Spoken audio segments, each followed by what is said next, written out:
knows. He is constantly aware of how ready it is.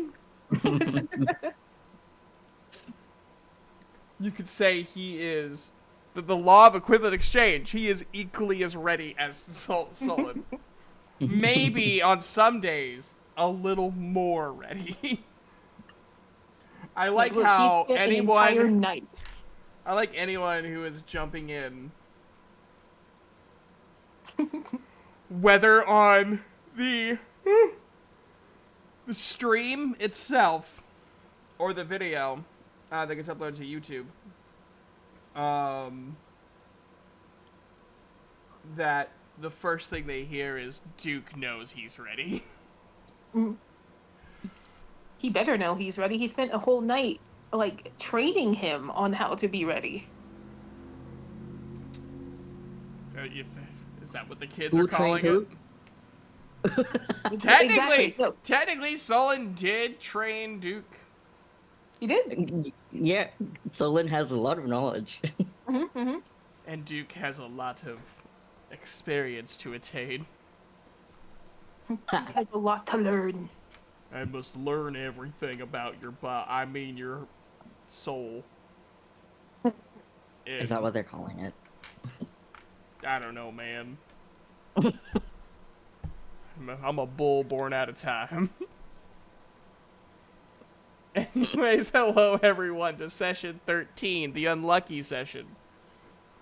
Crud, you're on session 13? Holy crud. We are. Because you're one number behind Fridays, which is why I get all sorts of fucked up. Yet we're at the same space, at the same place. You are. You guys made it in record time. The last 2 days of your journey, nothing happened. Except for fucking the Don Smile having a bad time. Poor Don. Poor Mr. Smile. He's going through it. Meanwhile, in the middle of the night, damn it! He's getting exactly what he deserves. Oof. What, getting attached to you? No. What did he do to you, Zyphus? What did he do? Yeah, he didn't even do Being an anything. ass. He helped you. He helped you find your family. We had to try to revive him twice because he just could not dodge. After he helped you find your family. Equivalent exchange. This is what we're learning today, Zyphos. I'm sending Kelp to Piog. I, as the Supreme God, am sending Kelp to Piog. Anyways, hello everybody. Welcome to session 13, the unlucky session of the Saturday edition of the Tales of Calastrong D&D campaign.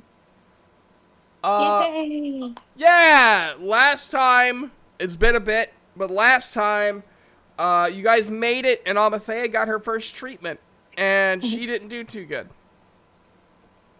It did not. It hurt. It did. It hurt a lot. It's gonna hurt worse. Anyways, some other little things. Zyphos, you found out that there is an Azamar living in the north of Piog. Sullen, you learned that Duke really does care and respect for you. Calum is gone, vanished into the wind because of his cape of displacement. And then, Duke, you're just kind of annoyed at how useless everyone is around you. Hey. No, he was meaning the plebs of the They're branch. trying their best. According to who? Me? How do you know this, Amathea? This is their. I can tell. You know what? We're just starting right now. How do you know they're doing their best? I can tell. They are still passed out, fucking drunk. They are still passed out. I'm pretty sure they haven't really moved a whole bunch. Wait. Yeah, but still. Zaphos wasn't in his room. Did you see him get up? Mm-mm. Oh shit. Let me go in the back.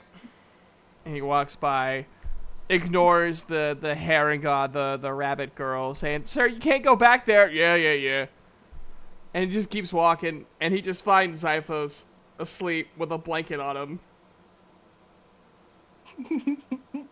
And right outside the freezer. He pokes his head out to the herring god. "And you didn't try waking him up?" "Well, we didn't think it was our place to." "Oh, but it's your place to tell me I can't come back here?" Shit.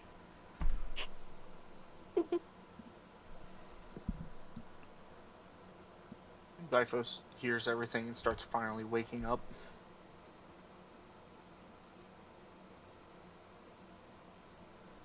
And, yeah, he's... "Hey, Zyphos. Yeah. You passed out, in the kitchen." Okay. Open my eyes, look around.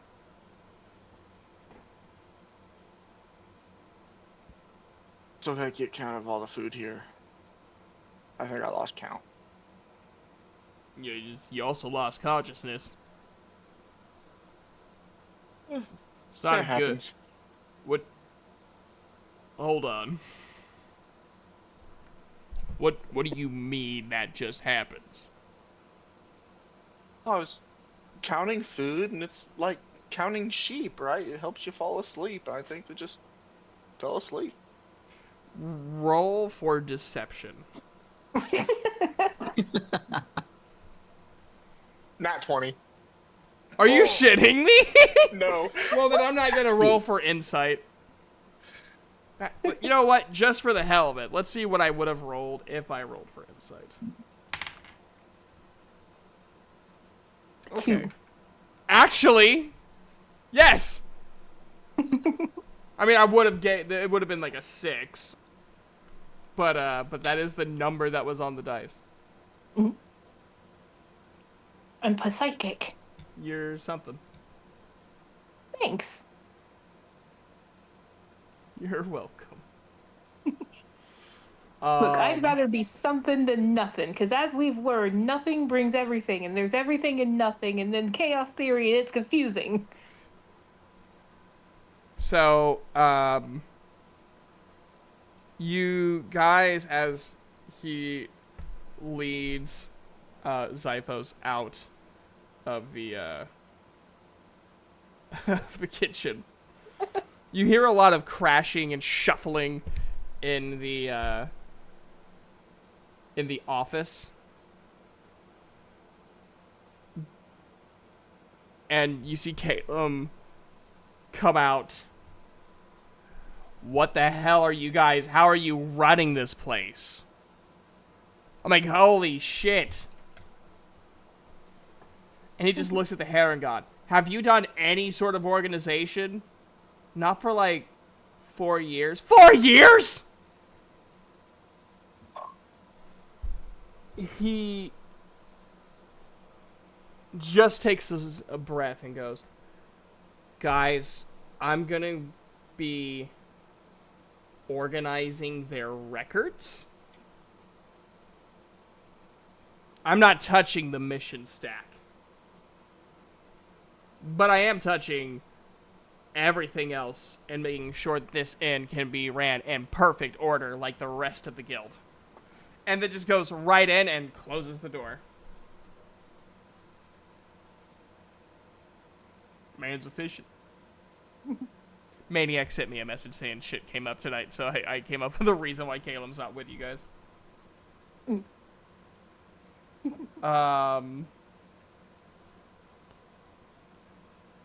Oh, that's what I needed. I popped my neck. Sublime. Sublime. Anyways. So, he gets Zyphos some water and some food, and he sits down by Sullen. "So what's everyone's plans while we're here, besides Caleb?" I plan on trying to get this place's food stores back up and a little bit more accommodating for everybody. Okay. Didn't you say something about family? Well, yeah, that's the main thing, but I mean, gotta get the guild up and going before I can worry about all that right now. All right. Um, Almathea, besides your treatments, what are you planning on?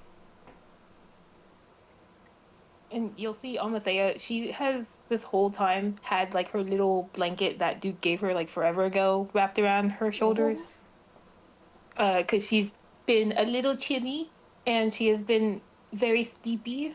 And she, woke up, immediately kept it around her shoulders and walked out. So that's how she's here.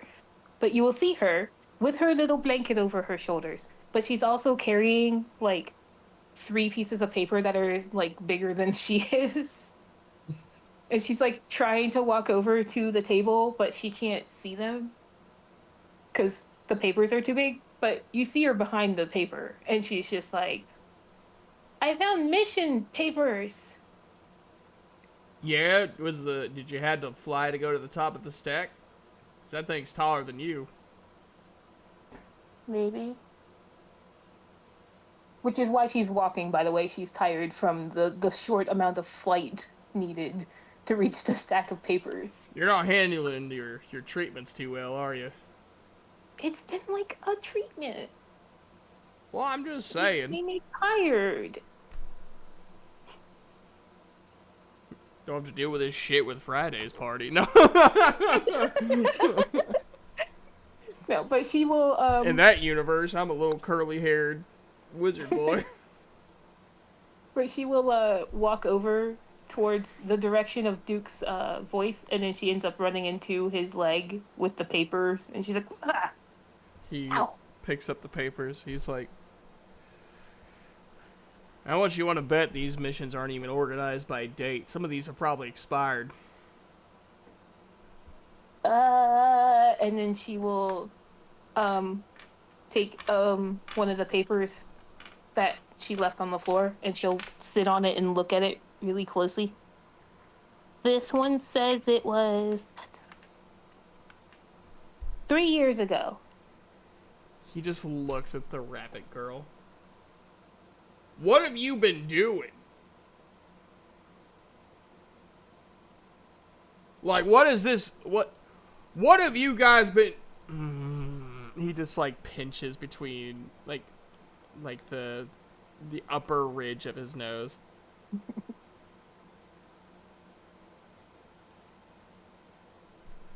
Or Duke. I just feel like they haven't been putting in the effort for a while. But it's okay, because now we're here. We can put in the effort to help. We joined the guild like a week ago. And now we're helping. This is sad. Good thing that they accepted us. And she'll walk off towards the pile to start grabbing more papers.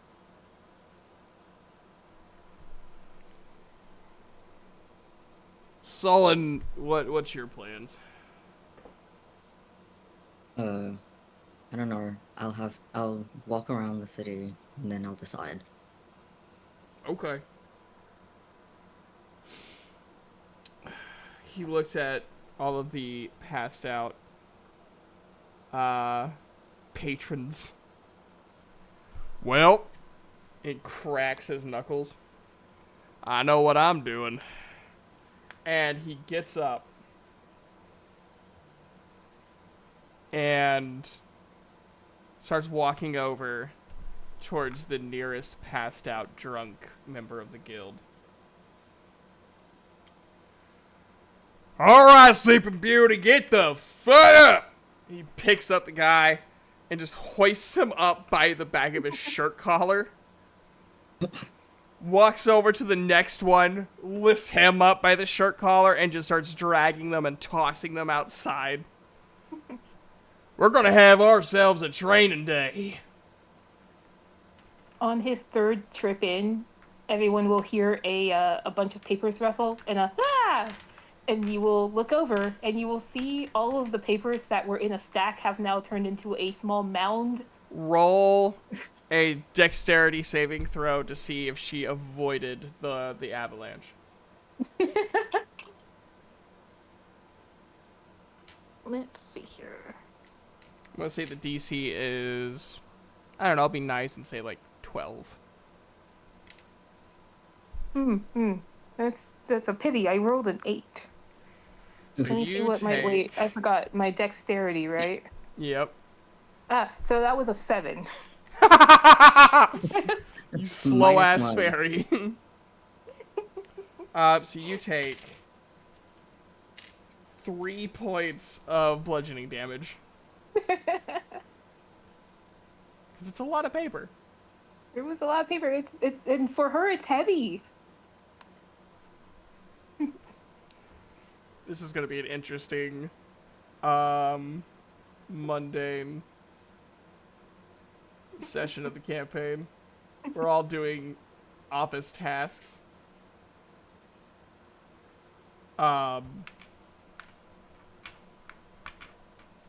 Duke. I'm gonna be going hunting.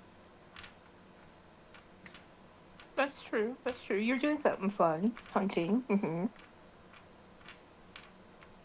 Well, just be safe. You know, we had those cultist guys not too, all the way back there in Dialmo. Or not Dialmo. Where the fuck are we? We're in Ceneri. Daylin, that's where we've met them. If it's just me out there, I should be able to avoid them or at least hide from them. Alright. I need everyone to roll a perception check, please.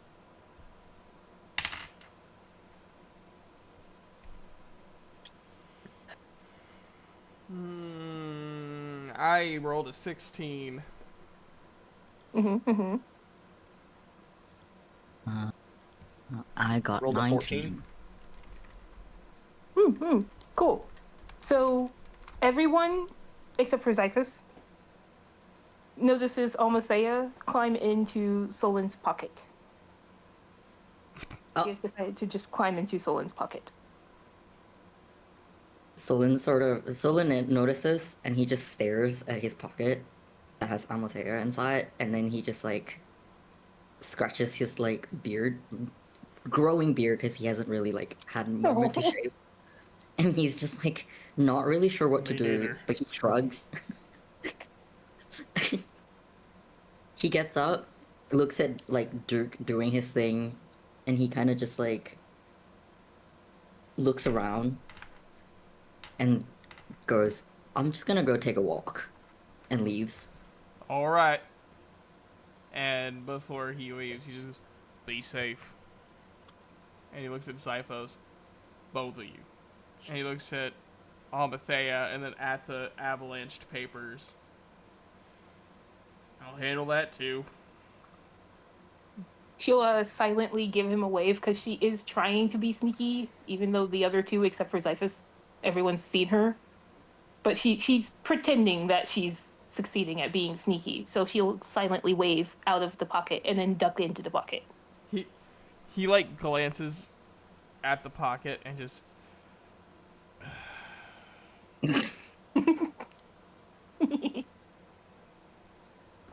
and as you guys are walking, Gage, are you going hunting now? I'm gonna go to the back and finish up my count real quick. Okay. I'm gonna have you roll. Oh. Investigation. Because it's a specific thing, so I feel like investigation fits it better. Because perception is more of laying the like seeing like the lay of the land. 11.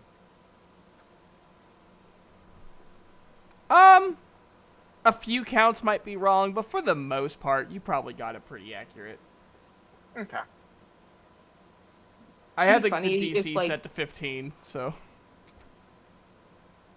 It'd be funny if we could actually see this. You see him in a room that has like a total of 3 things on the shelf, but somehow he'll find them.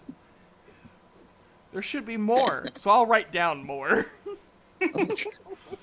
Listen, okay, I'm gonna like pause. So I used to work in materials management, right, at a hospital. The person who did the job before me, I swear on everything honest, that is what they did. They should be looked more, and they're maybe. like, well, we should technically have more, so I'll just write down more, so then it's an acceptable number.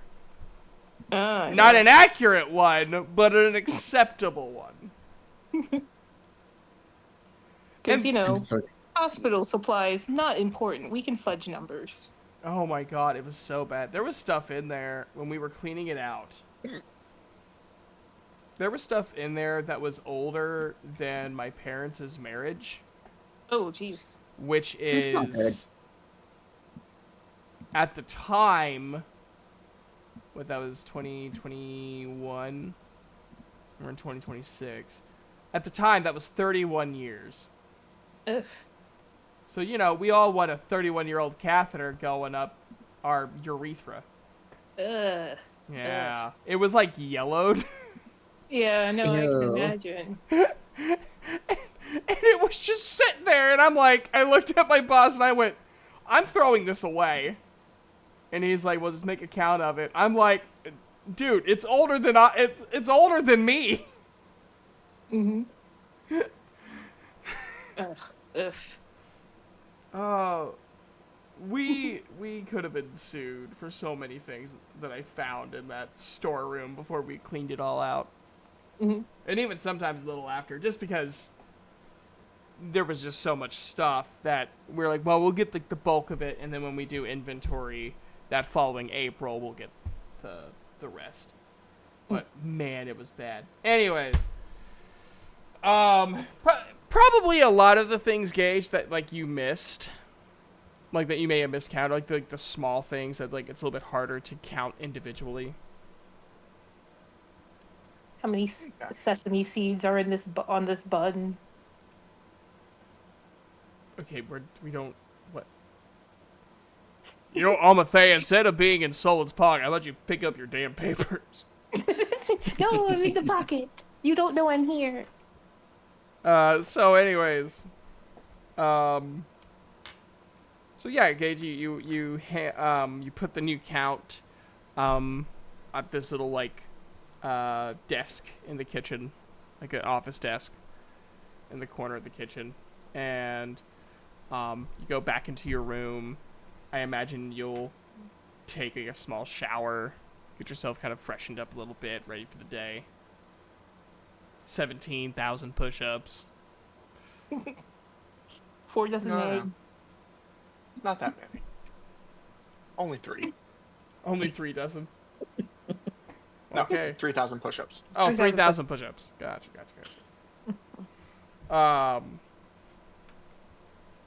Get your bow ready. Wake up Pop.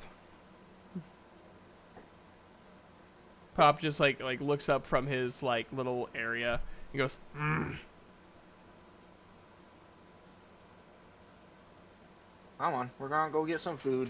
We'll get you some along the way too. gets up, stretches real big, No.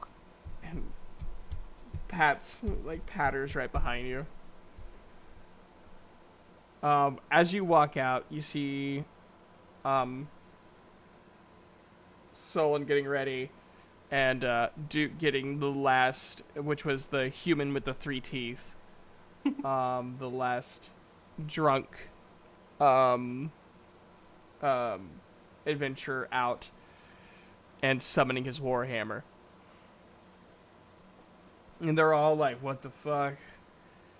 All like real hazy. You all are about to get a crash course in pain and experience. If you don't like either one of those things, as I suspect, you can go home and you can explain to your family why you've left them for this many days, months, and or years, drinking and killing your livers. But if you want to make something of yourselves that your kids can be proud of for once in their lives, I can help you with that. Holds the warhammer with this. Making impacts upon your body.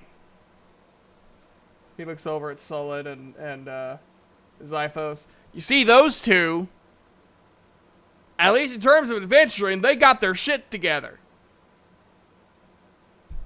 Yep. Had my fair share of percussive persuasion. See? He understands that sometimes you need a good thrashing to get to understanding. And one guy goes, I think you could just shut BAM! Does anyone else have any dumb questions? I thought there wasn't a such thing as a dumb BAM! There are such things as dumb questions. We say that to make people feel better about themselves. I, however, do not believe in that. I believe be true to yourself, but also be better than you were yesterday. Those two ideals can live together in harmony.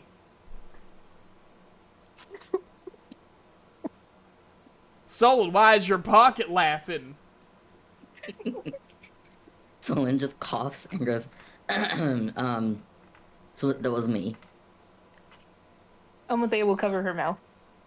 I adore you. Zyphos Thanks. is gonna choke back a chuckle and be like, alright, I'm heading out. Enjoy. Take us with you. No! Your asses are with me. But what if he's hunting something bigger than himself? He can handle it, unlike you. You are what we call a liability.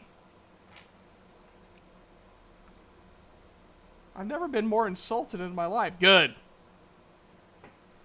And so, Zyphus, you start going off and you find a little entry into the woods. And with that, I also take note of the fact that my uncle is in the north of town. Yep, he's in the little cabin up And north. I'm gonna use this time to also head up that way a little bit, scope out the area, check and see if I see anything while hunting. Okay. I'm gonna have you roll 3 different rolls. Aha. I'm gonna have you roll a nature check, a survival check, and a perception check. Alright, I got 3 different d20s, so they're all going at once. Let's Cool. see. You get to decide which one's which. You said nature, survival, persuasion? Or Perception. perception? You're Starts gonna with a P. Persuade the trees. I am the Lorax. I persuade the trees. I am the Zyphos. I Alright. persuade the trees. First one is nature. Okay. Let's see, nature 16 plus 3, that's 19. Okay. Perception is 14 plus 6, that's a 20. Okay. And then the last one is what was it again? Survival. Survival. Ah, yes. The thing I should be best at. 11. It's a new area for you. So the nature check really helped you find some nice grubs and stuff for Pop to munch on.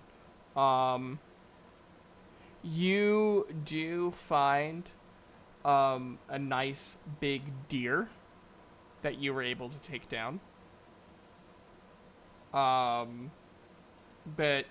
you weren't really able to find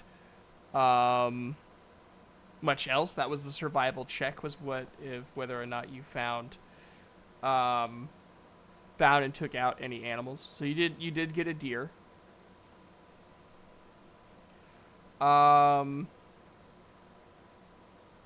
The perception check was to help you with your search. And as you travel north, you're throughout your frustrations of not finding a single freaking animal and not being able to take a shot at said freaking animals. You did find a small, not greatly made, but well enough made wooden cabin about 2 kilometers outside of the border of town to the north. And roll me a stealth check. Stealth. Let's go with the death dice. Oh, They've been no. treating me right. Oh no, they're red, bloody, and cracked. They were,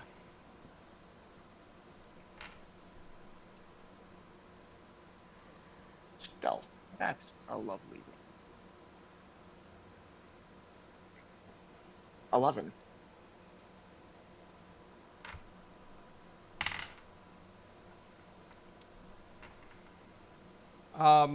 As you try to like approach, try to get a better vantage point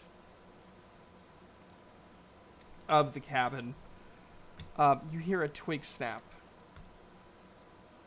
underneath your feet.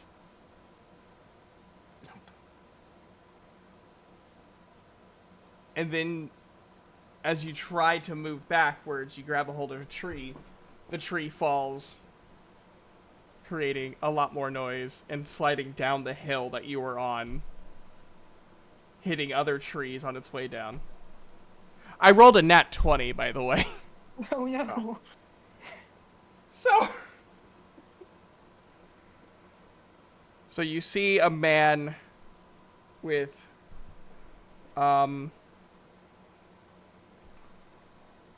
tan skin, jet black hair. As he walks out, he pulls out 2 long swords. Who's out there? I know you're out here. And he unfurls these beautiful red wings. His eyes glowing gold. And he looks around and looks up and sees you. And points his sword. Come on down, boy! I won't kill you. I just want to know what you're doing. I walk forward and introduce myself. That, Zyphos, I'm with the... My brain is not able to think of the name of the guild. Raven's Meadow. Raven's Meadow. And I'm just out here trying to gather some supplies because the guild's rations are miserable. Aye, they've been bad for a while. I tried helping them, they refused. So that doesn't surprise me. And he looks you up and down. You look weirdly familiar.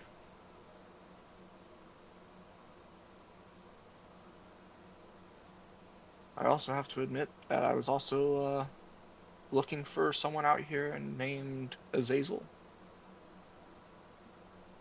Well, you found him. Azazel dropped fire.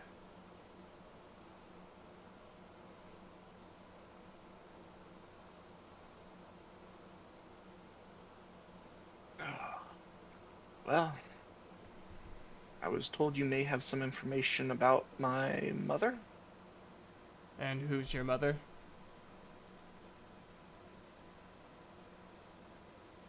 I've That's met a lot of part people. of the problem.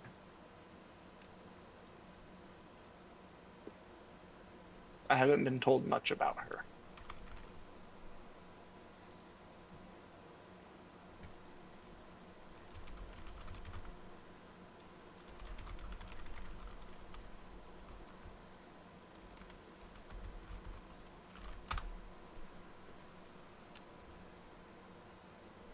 And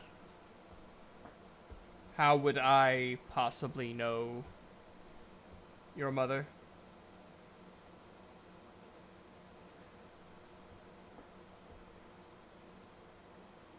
A moment. Take as many moments as you need.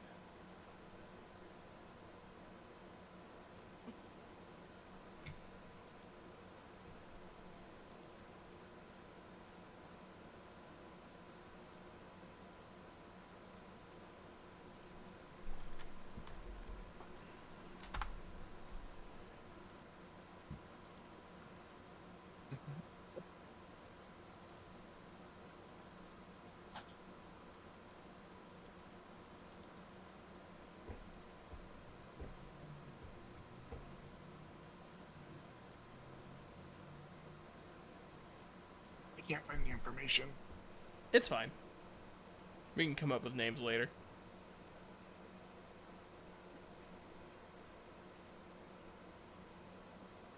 Yeah, I didn't make a name. That's fine. I could throw one together if you want me to. Yeah, So because he's looking for information about her. I don't think he he even may has not a even name. know. Yeah, that's true. So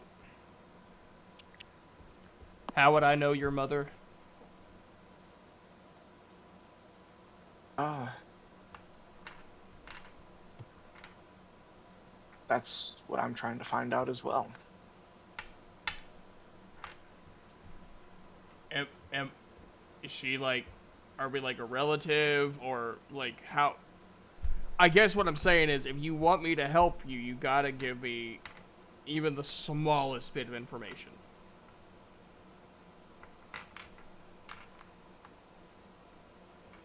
I've met a lot of people in my time.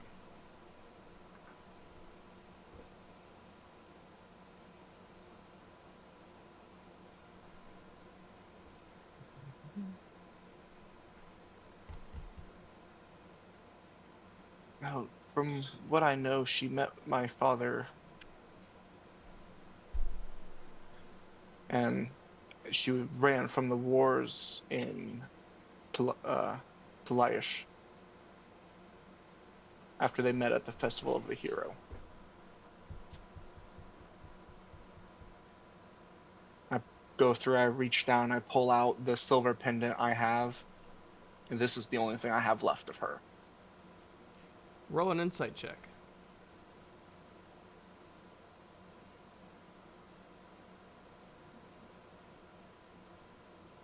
The like, uh, 16. His eyes, they don't have any like pupils or irises in them, but his eyes are wide, and he goes over, doesn't take the locket from you, but just puts his hand on it and speaks in Celestial. And he goes, "This was Talia's."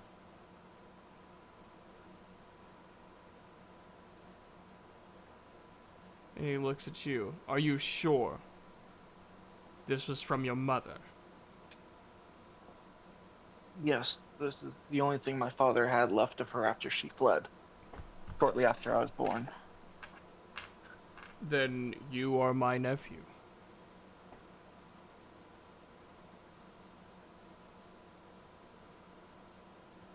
Zyphus just kind of freezes, unsure what to think about the situation. As he reaches into his shirt and pulls out the same locket.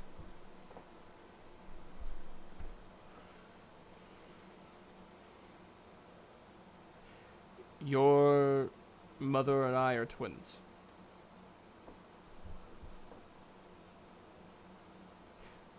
"Question. If you are my nephew, have you grown your wings?"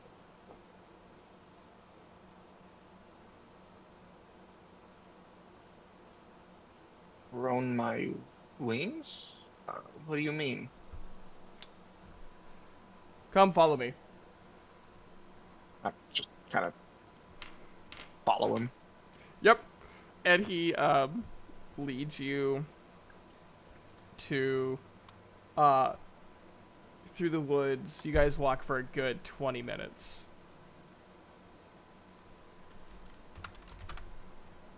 And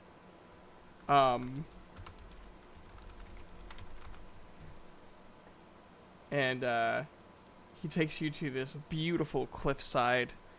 The air is colder because you guys have been traveling further north, and so the water below has like little patches of ice.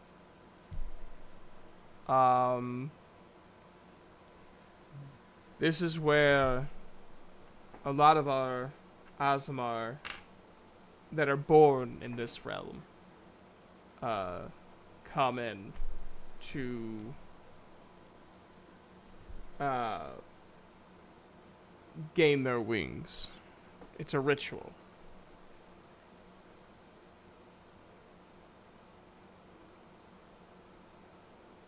Is there something I need to do? Yep. A prayer, meditate, something like that? Nope. Only one thing. Don't hit the ground. And he pushes What? you off the cliff. Fun. I start flailing my arms, trying to think of anything, just falling. And you are plummeting to the point that your vision is starting to blur as you're hitting terminal velocity. All he can hear is just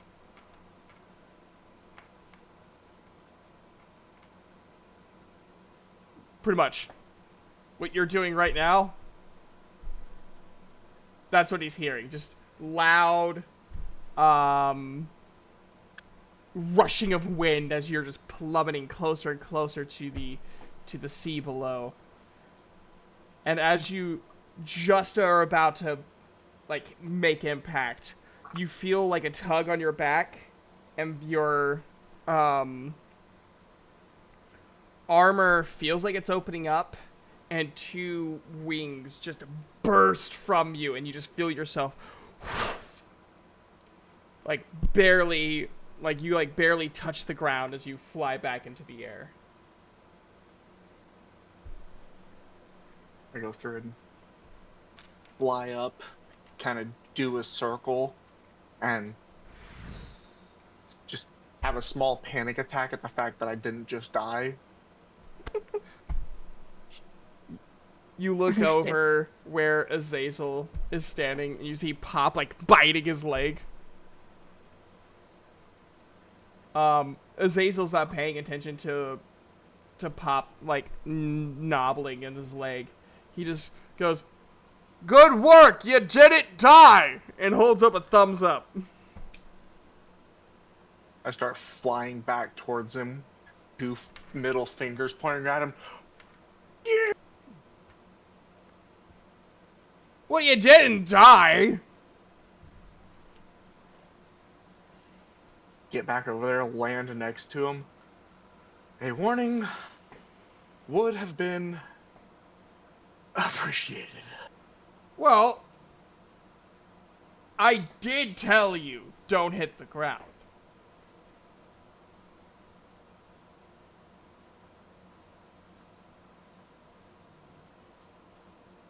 Good advice,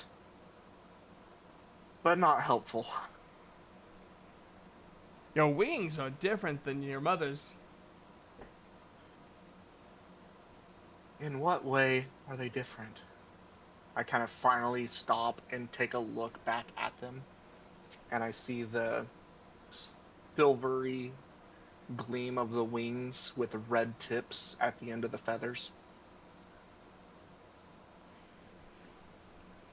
Interesting. Never seen feathers like these before.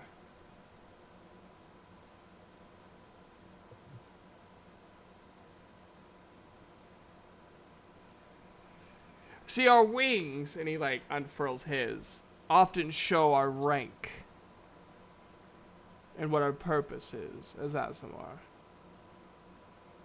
Yours fits none Only a little bit of scourge at the tip there.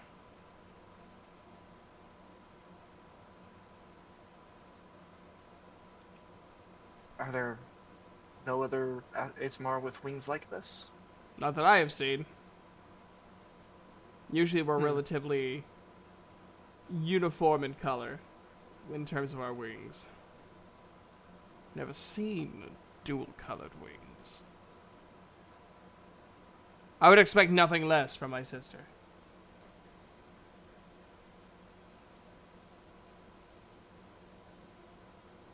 So you're Talia's boy. So you must, your father was, that dark elf. Yes. He was a good man, good strong man.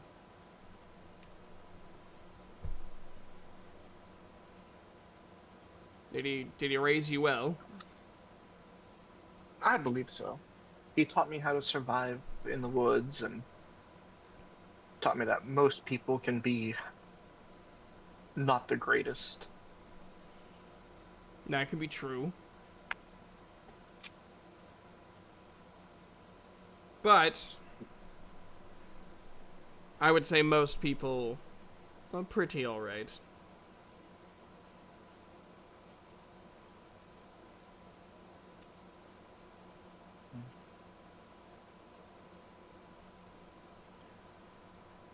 So, how long are you in town? Oh, I think we're gonna be here for about a month, I believe. Okay. One of our teammates got bit by a were-rat, so is going through some treatment. He looks at Pop. Seems like the infection spreads pretty quick. He is a fortunate, unfortunate situation that happened. He was being controlled by the were-rat for the most part. Oh, And this we isn't freed him. this isn't your friend. No. Oh, okay. I was about to say, I'm like, I think it's a little bit too late for that. But if that's not the friend, then good that you made it on time. Because, like, if that was your friend, I mean, you may as well just put them down now. Shoot. I'm just saying. Like, Fair point. people with the disease, like, they could be, they could turn on you. They don't want to, but they're gonna. Zyphos just kind of lets out a small laugh. Turn on you.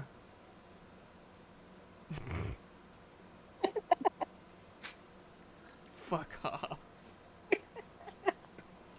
Azazel kind of chuckles at that too.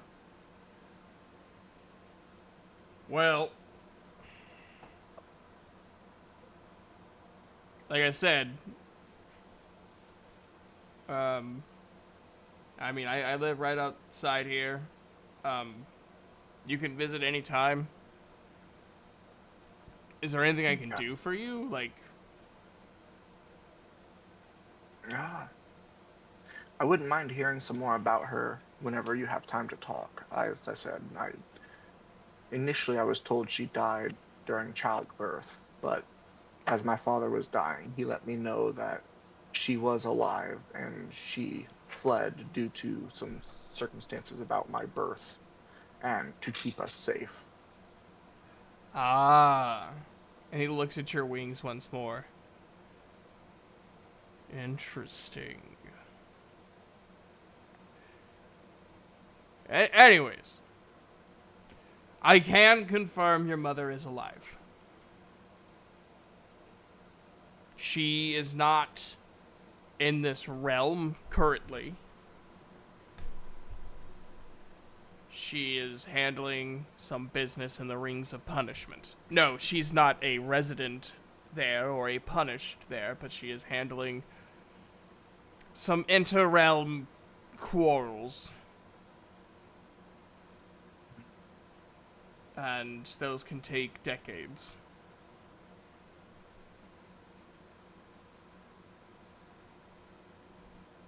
I can bring her here sometime if you want.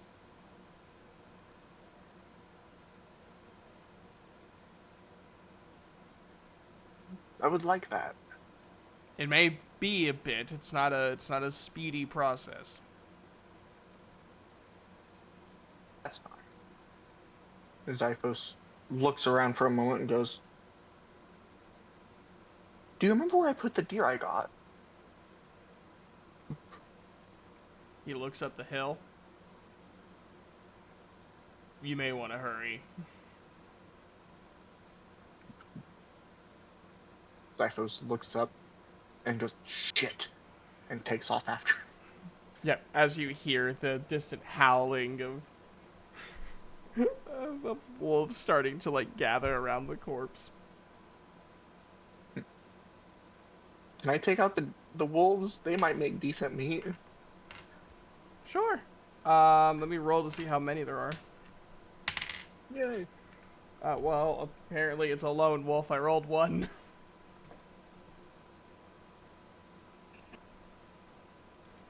So, hold on. So you see a normal-sized wolf sniffing the deer corpse.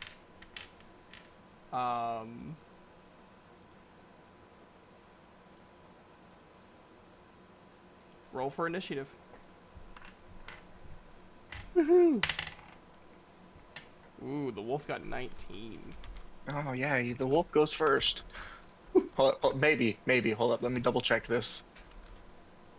I think I get like a. Can't remember what I get for pluses to my initiative. I'm about to say, you get pretty high positives. Yeah, but I rolled a 6, so. Oh, Oh, because we can get like a +6 to initiative, right? Or something like that. Well, I get I get +10 altogether Oh, because I have alert, which gives me +5 to initiative, plus my Yeah. dex mod, which gives me +5. So yeah, I got a 16. dang. and then Pop goes after you. Yeah. So,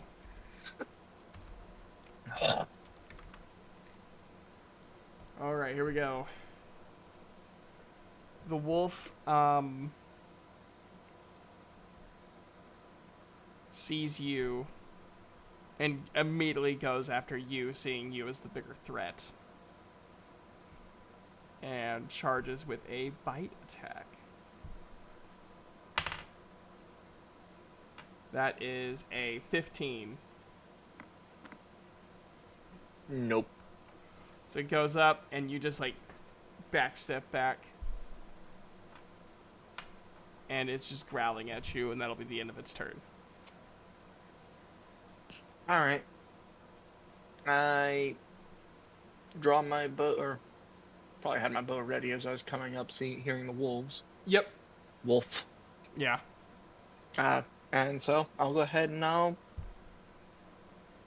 attack. Yep. That is a. I swear if you 21. miss, you definitely hit. All right, and then I do 1d8. Where's my d8? There it is. I need a d8 and a d4. That is a 6 plus 7, so 13 piercing, and then 1 poison damage. And then it needs to roll a Constitution saving throw. Rolled a 19. It is not paralyzed. It is, however, dead. Ah, They only have 11 hit points. well, good. Pop stops like shrilling at it as it like collapses dead. It's Azazel okay, buddy. lands next to you. I can help you carry your 2 trophies back to town. I give him a nod. I'd And appreciate that. he hoists up the wolf. I thought since you're the younger man here that, you should probably take the heavier animal. I just kind of give him a little smile and go, yeah, probably. And then, uh, right before taking off, I kind of kneel down over the deer and say a quick prayer to Roan and uh, Miki for the, for the food, and then pick it up and start heading back. They like that, One thing my father was very particular about: everything that you take from nature, you thank nature for it. Father was a smart man.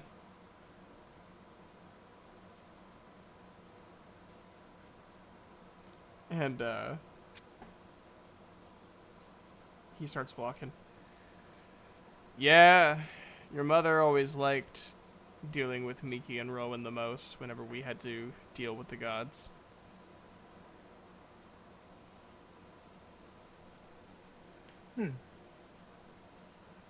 Which we had to more often than we wished. Just like any job.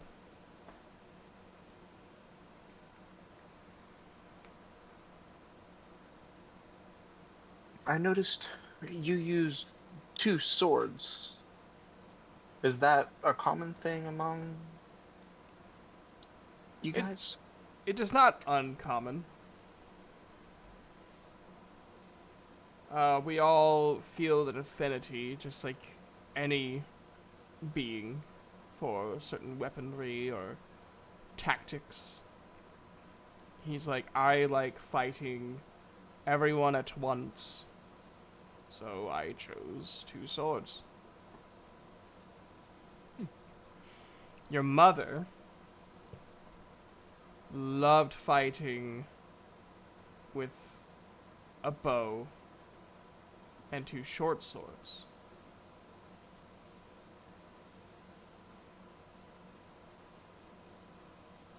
My father taught me a little bit about sword play. I can do the basics, but it's something that I wanted to learn more about, but never got the chance to. Understandable.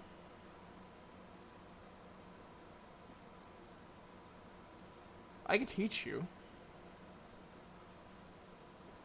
You'd be willing to do that? Oh, it'd be easy work. You already know the basics of combat.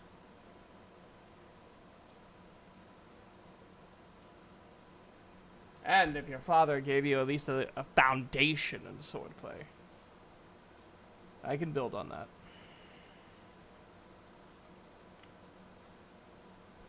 I would appreciate it. Definitely would help whenever people close the distance. It's hard to shoot people with a bow when they're standing on top of you. Oh, tell me about it. The amount of times I had to tell your mother, don't shoot them. They're right there. Stab them. It's easier.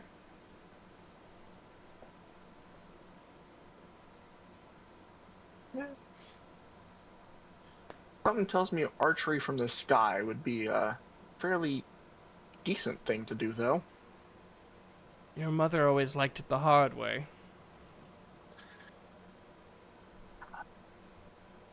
Oh, Please tell me you did not inherit that. I like to do things the smart way. There If we there's an go. easier way to do things, I will try it. He pats you on the back. That is a good lad and a good warrior.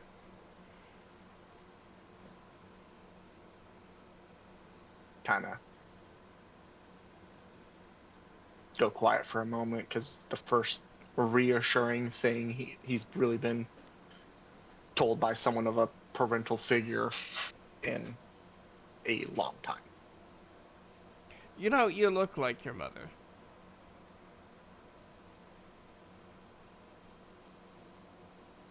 Not in a bad way, of course. You have a dark elf build, but your face is much more structured like an Azamar. Hmm.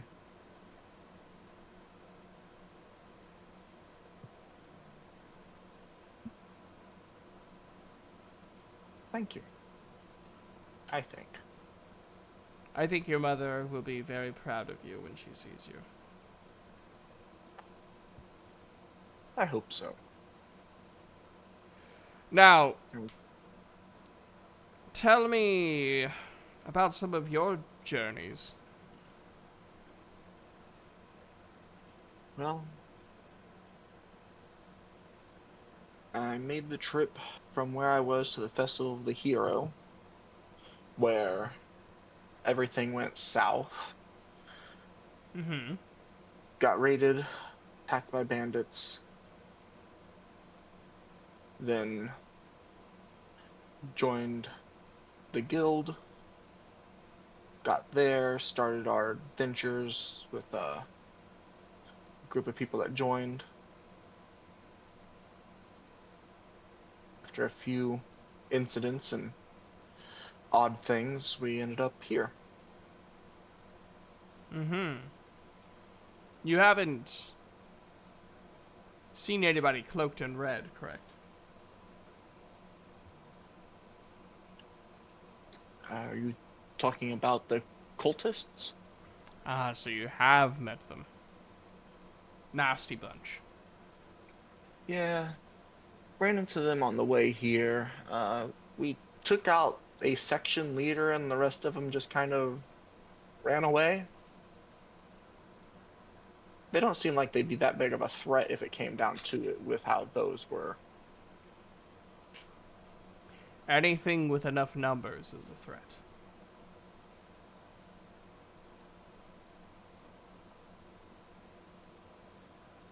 Is fair. That's where your mother is going, actually, is to negotiate preventing cultists from starting in the rings of punishment. Because the last thing we need are demon lords joining the cult.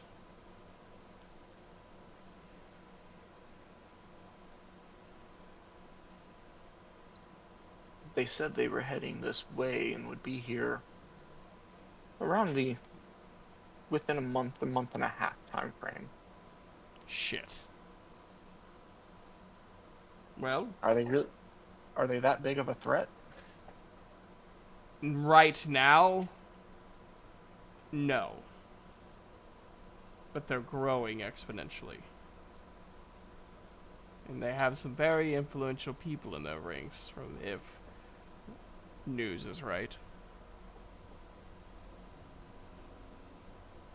Zyphos takes his free hand, runs it down his face, and goes,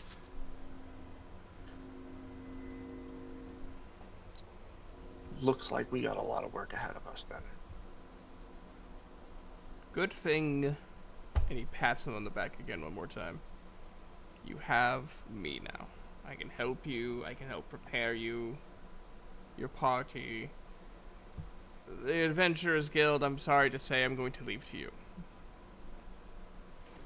We have someone that's, I'd say whipping them into shape, but I think beating them into shape is a better term for what he's probably doing to them right now. Oh, good, someone needs to. And about that time, you guys are, like, walking through town.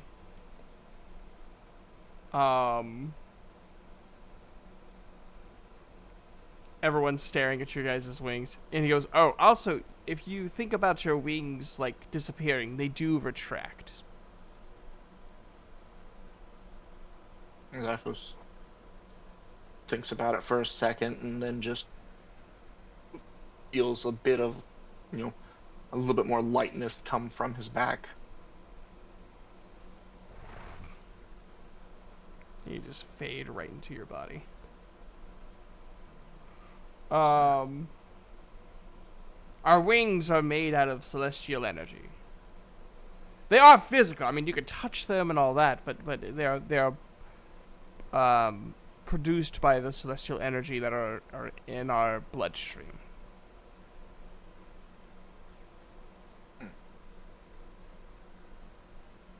That way it's easier to get indoors.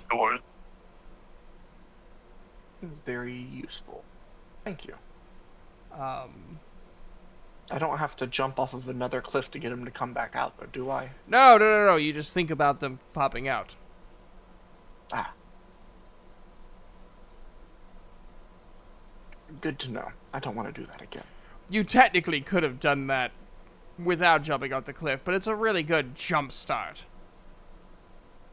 Ah, so you just like being an ass. Welcome to being an uncle. Let out a little chuckle. As we get back to the inn, I go through and I grab the wolf from him and find a room. I'm sure there's somewhere that I can go to prep and clean the Back to the animals. kitchen you go. Basically, yes. Get back in the kitchen where you belong. Damn. As you guys are walking to the inn, you're just seeing these guys like continually trying to get back up, and Duke's like, "Your footing's all wrong," and he just like trips one down. You're holding your dagger wrong. So like knocks it out of their hands with his warhammer, and then pushes them to the ground. Eat dirt. It's good for you. You're just an ugly beast. Excuse you? And he, like, swings the warhammer into, like, an uppercut, and the guy just, like, does a full backflip and lands on his stomach. Oh, hey, Zyphos. Hey. Other guy. Friend of yours? Hey, dude. This is my uncle. I gotta go clean these animals. I'll see you in a little bit. Alright. Fuck it. You're good. Nice meeting you. He like shakes his Hazel's hand. Nice meeting you. You guys like, can we shake his hand? You haven't earned the right.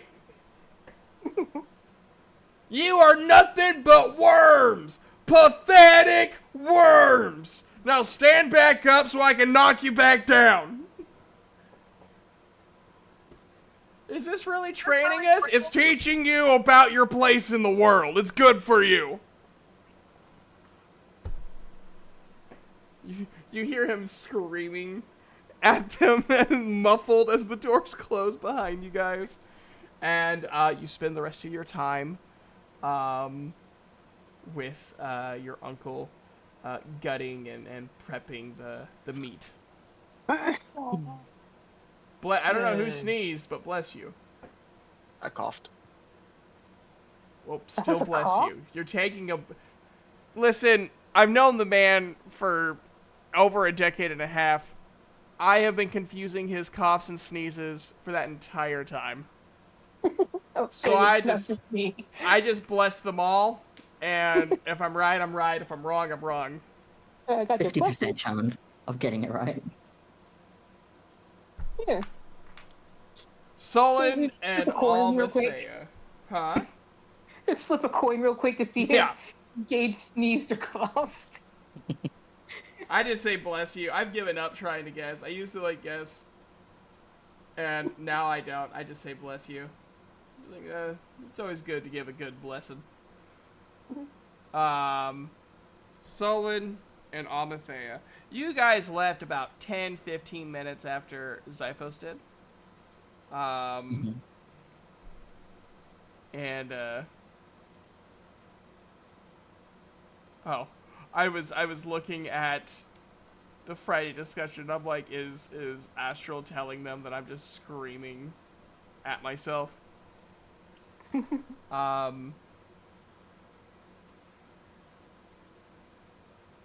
As you're leaving Sullen, one of the guys that Duke isn't paying attention to, walks up to you and says, "You know, you are absolutely just dashing. Would you want to go for a nice drink sometime?" Okay. Solon kind of like looks at him. Okay, tell me how he looks like. He's a halfling. Okay, so he's like he's tiny. he's like 4 foot tall. Got an okay build. Like not a great build. His eyes are kind of crossed a little bit due to the incopious amounts of alcohol he's been drinking. He kind of smells. Okay. Like a vodka. Oh, I forgot about that. Eren Yeager.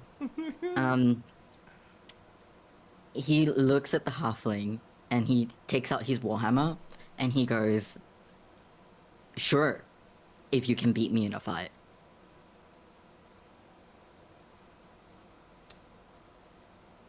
You mean the And battle like sort axe? of thumps his battle axe. Sorry, I've been listening to Warhammer so many times. His battle axe, and he like sort of thumps it on the ground, and it like glows in flames. You know what? I think we could do a Mhm. rain check on that. Solon smirks and goes, "Yeah, I thought so." But I'm pretty sure I could be even kinkier than that guy. If that's gonna be like a persuading factor and is pointing to Duke.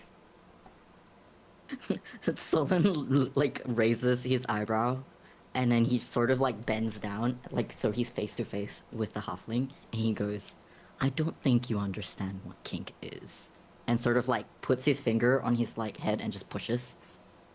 Roll a strength check. Ah, my best threat. I'm so excited. That is. Let me see. Where's my strength?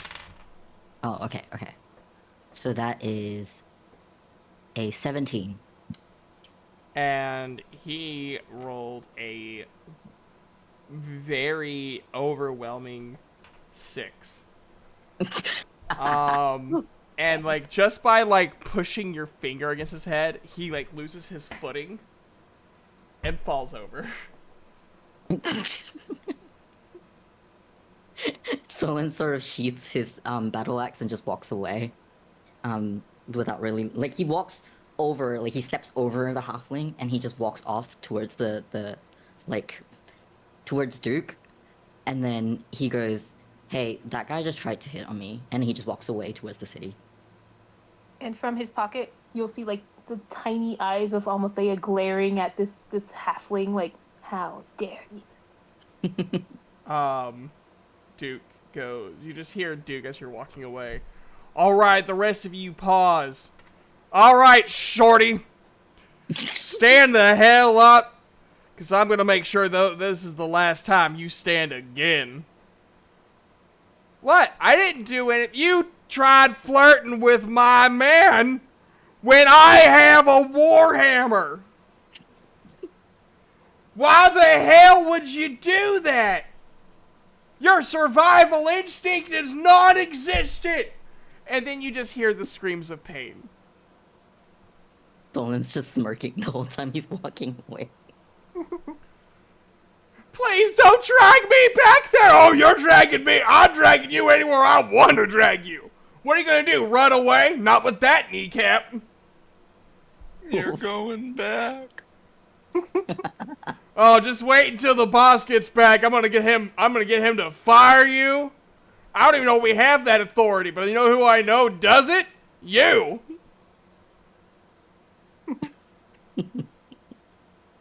The poor halfling.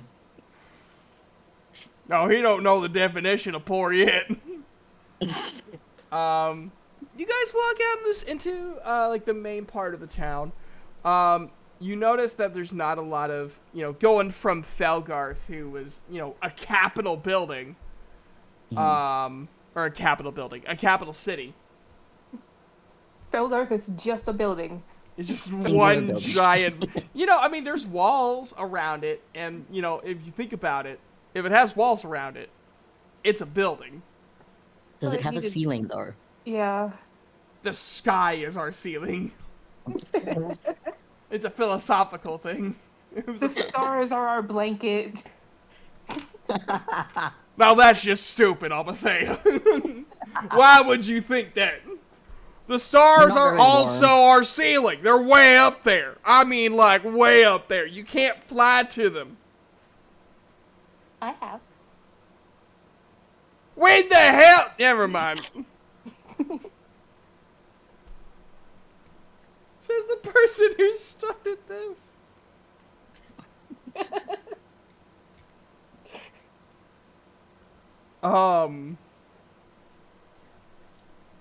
You just started a conversation and then saw yourself out of your own conversation. Literally. So, you guys, notice that there's not nearly the stores that were available in Felgarth. Most of them are like stalls. Even like the blacksmith is like a stall sitting next to an anvil and a little like Gage, you know this better than me. What are like they're a furnace, but they're like the tinier furnaces that I can't even remember what they're Kiln? called. Kiln. Yes. Thank you, Midnight. All good. You get the gold star for the day. Yay! I'll stick it in my imaginary book of gold stars. Your Um, imaginary little performance chart on the kindergarten classroom wall. Exactly. I mean, I can start doing that. Motivate you guys. As if you're not already motivated to play D&D. Anyways, but you see like a few stalls. You see like a small dwarven man, who's about as wide of just bulk muscle as he is tall, smashing against an anvil, forming whatever Nix's craft is. You hear people calling, selling fish, selling, various meats and vegetables. You pass through an old wizard's tower. Looks relatively abandoned. And a couple of other buildings, like an eatery, like an indoor eatery, and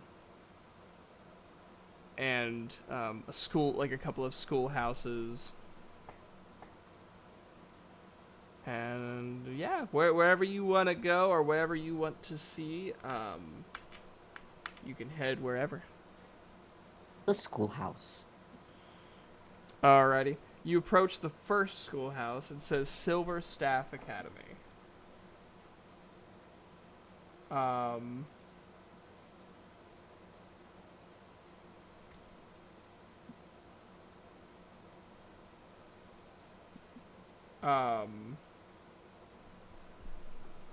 And you see, like, it teaches various things about magic and the arcane and stuff like that.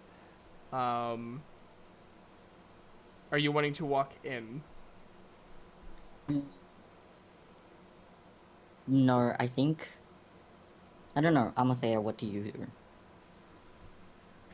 Amathea is peeking out from the pocket, and she's just like been looking around as they walk, or as he walks, because she's riding. Yeah, she's using you as a taxi. I'm just transport. Yeah, you're very convenient transport. She's looking around and she's just like, schools. Never been to one of those.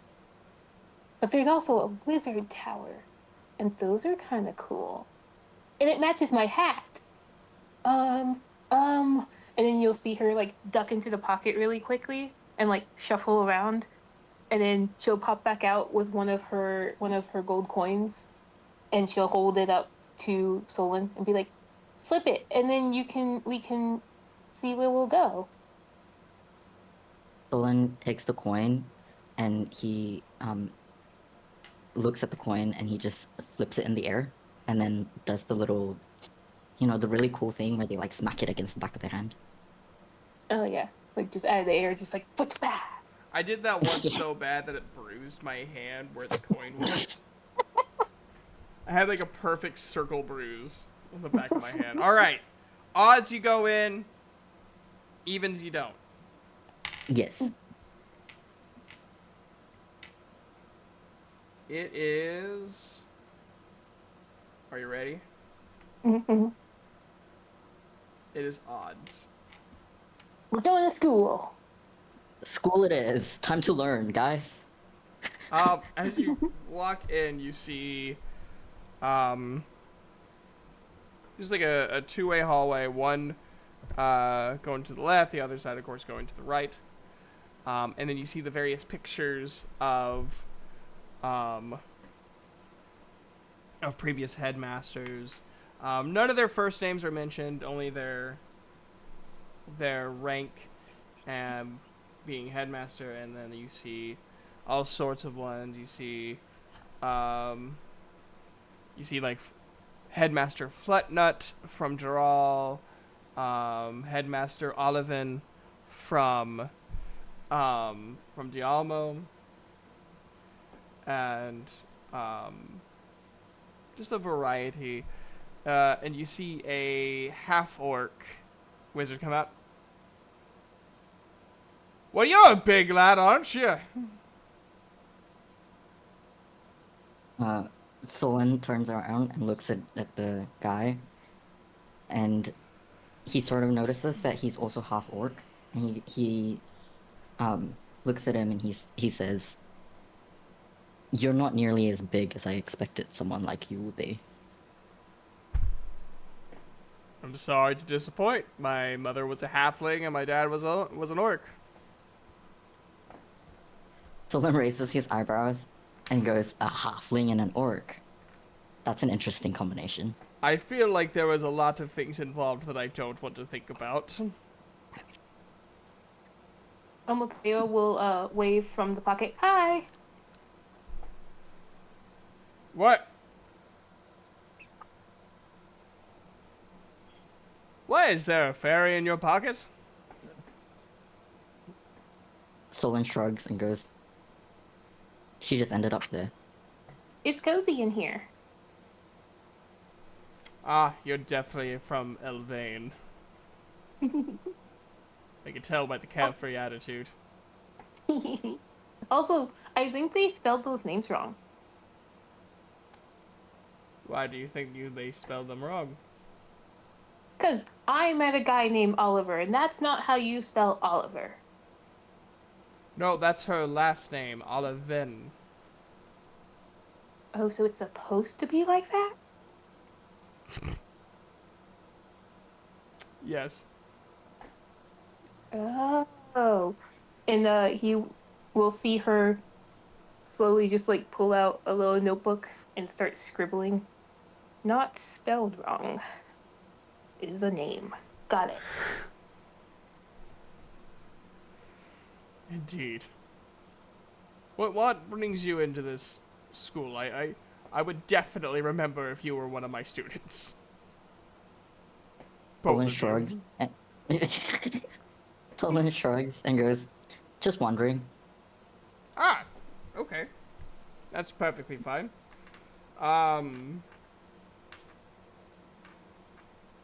Do you have any arcane abilities? Solon thinks about it and goes, "I guess you could say so." His eyes glow blue for a second. Ah, wild magic. And nature magic. That is oddly fitting. Nature magic with Solon? Question mark? No, Amathea. Okay, yeah. Yeah, he sends both of you. Okay. And he blinks again. His eyes go back to their normal brown. So, what are your names? Solon looks at him and goes, "Name's Solon. What's yours?" Von Callister. Alethea! It's very nice to meet you, Solon Alethea. Have you had any interest in learning arcane abilities or even anything knowledge based? I You can want to learn assist. anything? Yeah, Are I you mean, stupid? I mean, since you're You wanna get here, better. do you want to become more smarter?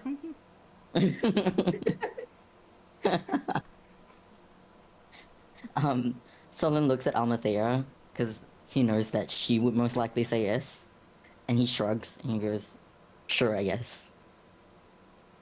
Splendid. What would you like to learn? He looks at the professor, and then he looks at the pictures around the of the previous headmasters, and he goes, "Are there a lot of half orcs in this area?" In Pyog? My father was the only full orc here. He has since passed away. But, there are a couple of half orcs here. Not in the school, but in the city itself. One of our blacksmiths, the one that works alongside, Dormir, he is half orc. Half orc, and I believe his father was. Oh, what did he say? It's one of the elves. Wood elf. Yes, he's half wood elf, half orc. And there's, and then in the church there's a few, in the orphanage there's a few orcs and half orcs. So, orcs come by this area a lot. Yes, there's a few tribes to the west that still hold the traditional orcish ways. To the west, do you think you could give me the location? It's pretty much due west. If you just like start walking west, it'll be about a day's journey. I see. Okay, thank you for that. And then he sort of looks at Amathea, and he like nudges Amathea. They live in a settlement called Algoresh. also, Alethea is like, she is like excited for Solon, so like she's just like bouncing a little in his pocket, like.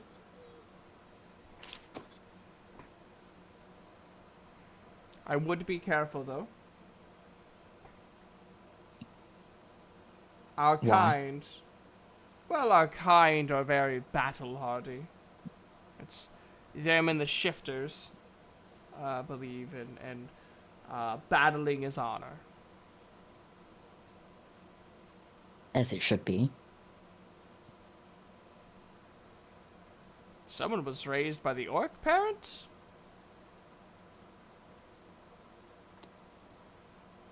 Was that a question for me? Yes. No, I was raised by a dark elf, my mother. Really? And you hold? Interesting. Most non-orc single parents tend to try to deter. My mother thought it would help me if I could fight on my own. I don't think that's a bad thing. I wish my mother would have done the same. Instead, she wanted me to read more books.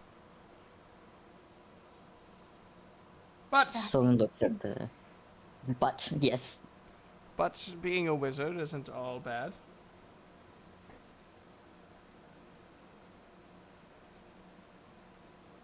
Solon looks at the area around and looks at him and says, "Well, you turned out fine, so your mother must have done something right." She did. She did. Luckily, her and mom, her and dad, sorry, her and dad, got back together, later in life.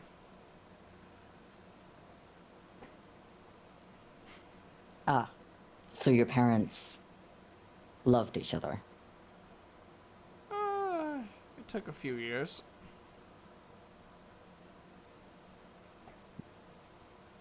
Was that how you were conceived?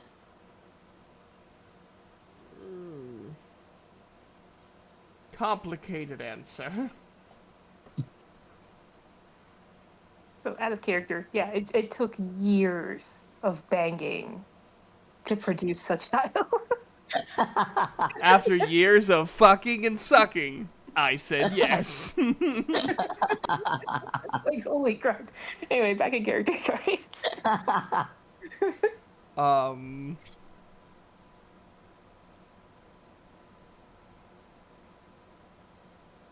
Yeah, Solon just like raises his eyebrows and just nods at that comment. he, he goes, though I am pretty handy with a rapier. But that's about the only weapon I know even halfway how to use.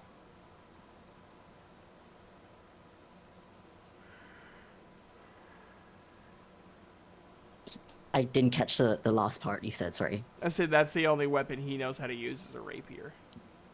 Ah. And then Solon looks at him and goes, "Well, you're a wizard, right? I doubt you'd have any use for weapons per se." True. And if I did, I could always summon something that uses weapons for me.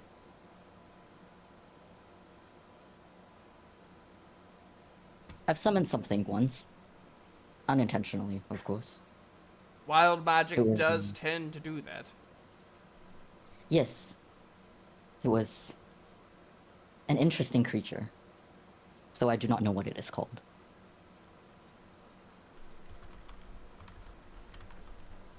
I remember him. What is it called again? Hold on, let me see. Let me look at Flumps. it. A floof or something? Yeah, it's a flump. Ah, yes. Oh, Flump! Yes, those spectral entities.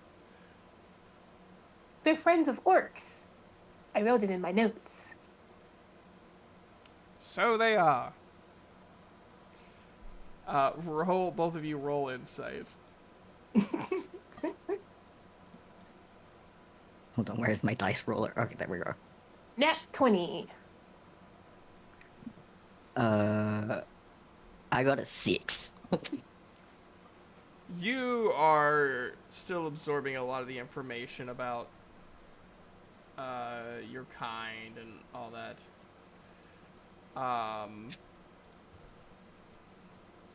Amathea, you know for a fact he's just entertaining you. He's just amusing you. With what specifically? Or just in general? That flumps and orcs are friends. Oh. He's like, Like, she's course looking at they are. him. And she looks at him, like, all suspicious, like, And she's like, do you have a friend, Flumps? I have not had the chance yet. I see. And she'll, like, she's still glaring at him. She holds up, brings up her notebook and her little pencil and starts crossing out the friend of orcs while staring at him suspiciously. Right next to his name, actual orc? Question mark. She starts questioning like if he's actually an orc, or if flumps are actually friends of orcs. She doesn't know which one's right anymore. Yeah, she just has question marks after both of them It's like now. everywhere. Just, I don't know anymore. She's gonna have like a red string. Do I walk into legs? No. Doesn't walk into legs now. 4 legs? What is No. what is happening? Um. What is happening? So. My bad. No, you're good, man. That was great. You're fine. I was like, I'm were you making comedic calling it an timing. orbital strike? What just happened? Take 2 steps that way. Put a blindfold on. Pray for the end to come silently. Oh, jeez. It won't. So the professor goes, well, if you're curious about orc history and orc culture, and I'm sure I have a book in our library that you can borrow. Solon looks at him and goes, Sure. I'm not a fan of reading, but I guess that would be fine. And he claps his hand, and a little portal appears in the middle, and a book just appears in his hand. There you go. Solon looks at the book and goes, Ah, And it, wizard. Right. and it just says, Orcs and Morks, by a friendly Orcs and neighborhood. Orcs and Morks. Okay.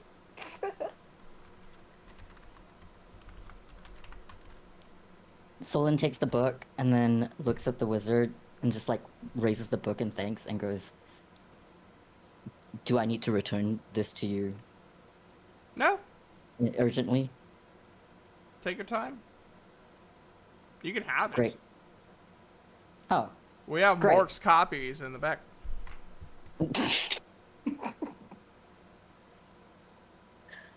Solon looks at him and just sighs.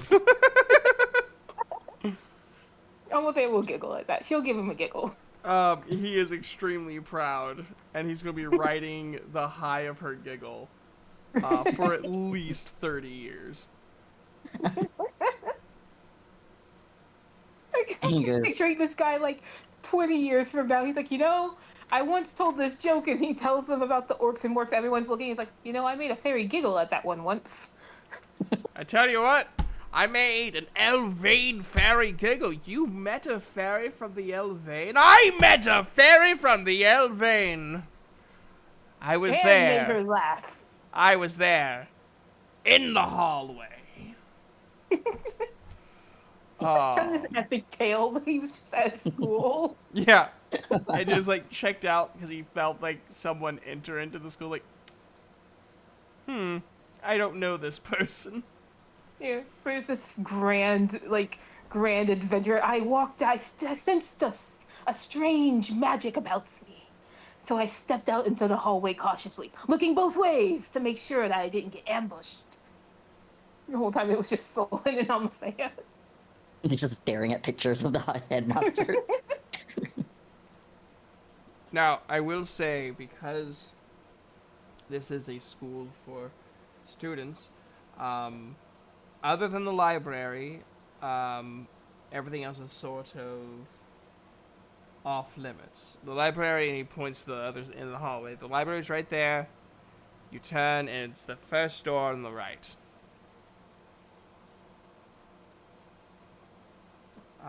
Right. She then looks at Solon from the pocket. She looks up and she points right and goes, that way. Solon nods and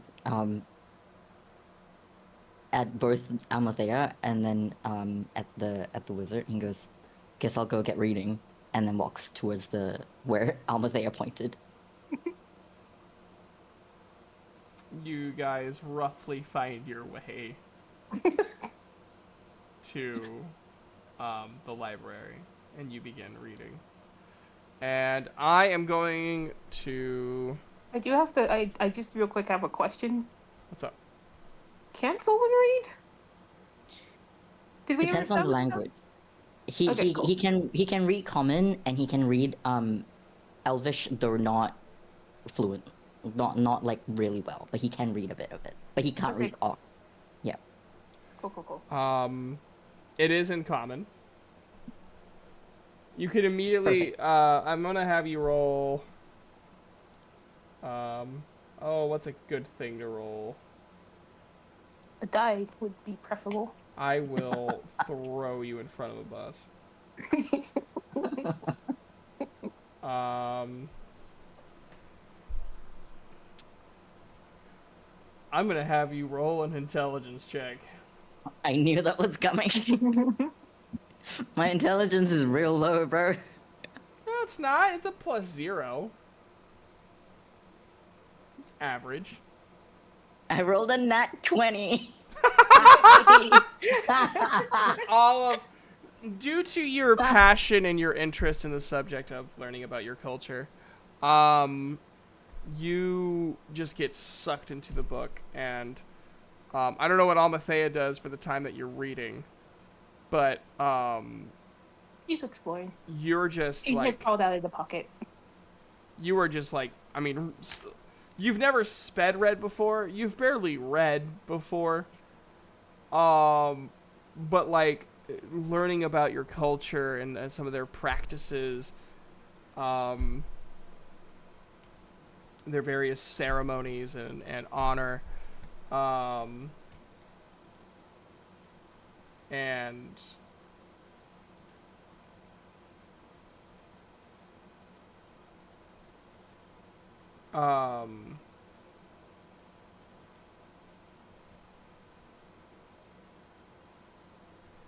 the importance of strength. And you did also learn about like how orcs aren't a huge fan of magic unless it's like through, you know, a religious clerical point of view.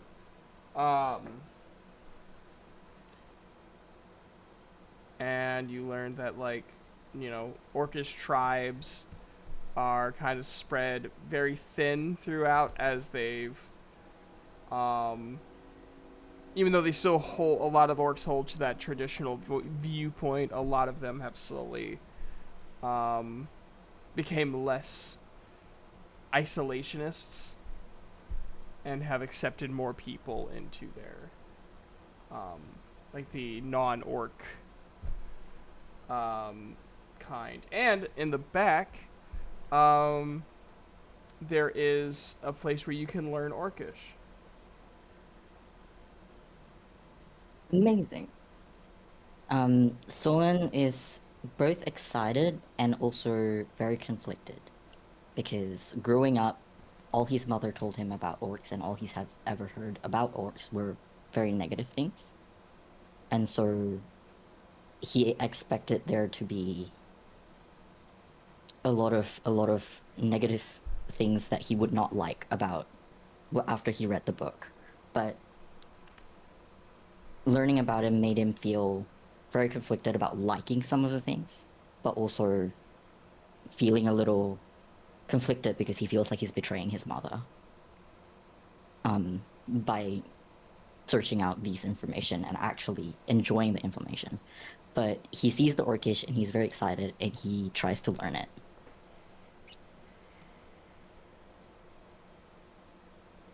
I don't think he's very successful at first. No. But yeah.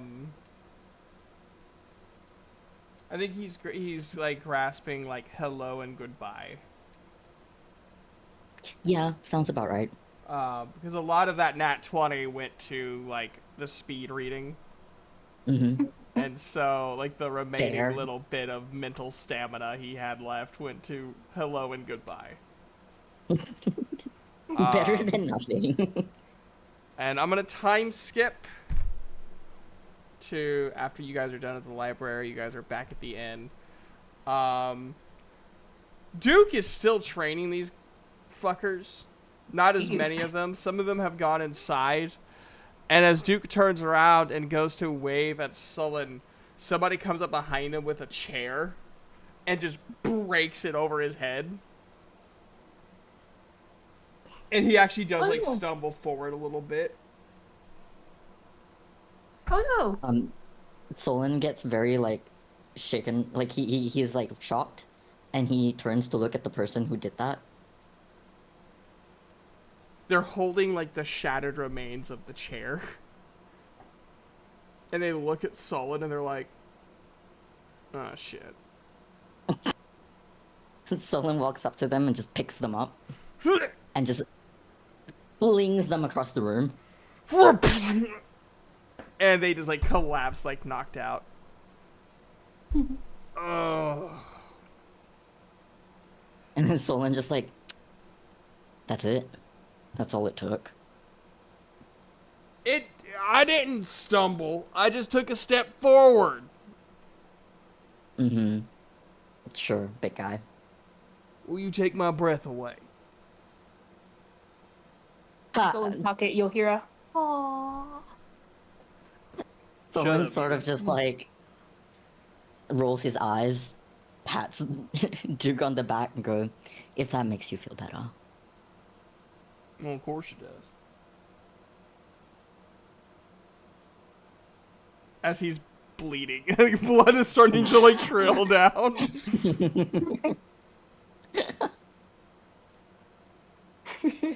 Almothea will very, very quickly just do a quick, very quick little cure wounds.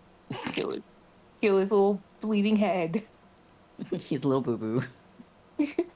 As you guys walk in, so I had some of the guys that decided to, quit early. I had them kind of help with organizing and assisting Zyphos, which Zyphos refused, which is not an illogical thing. I wouldn't trust them with a butcher knife either. And you just see, like, the place is spotless. Wow. Caleb is, like, behind the bar, sweating. Took so long to organize the records. But you did it! Zyphos is preparing food in the back.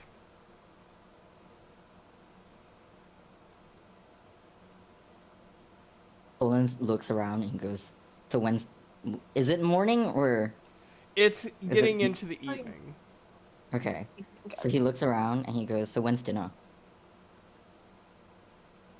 I'll ask. He goes back and looks at Zyphos. Hey, Zyphos.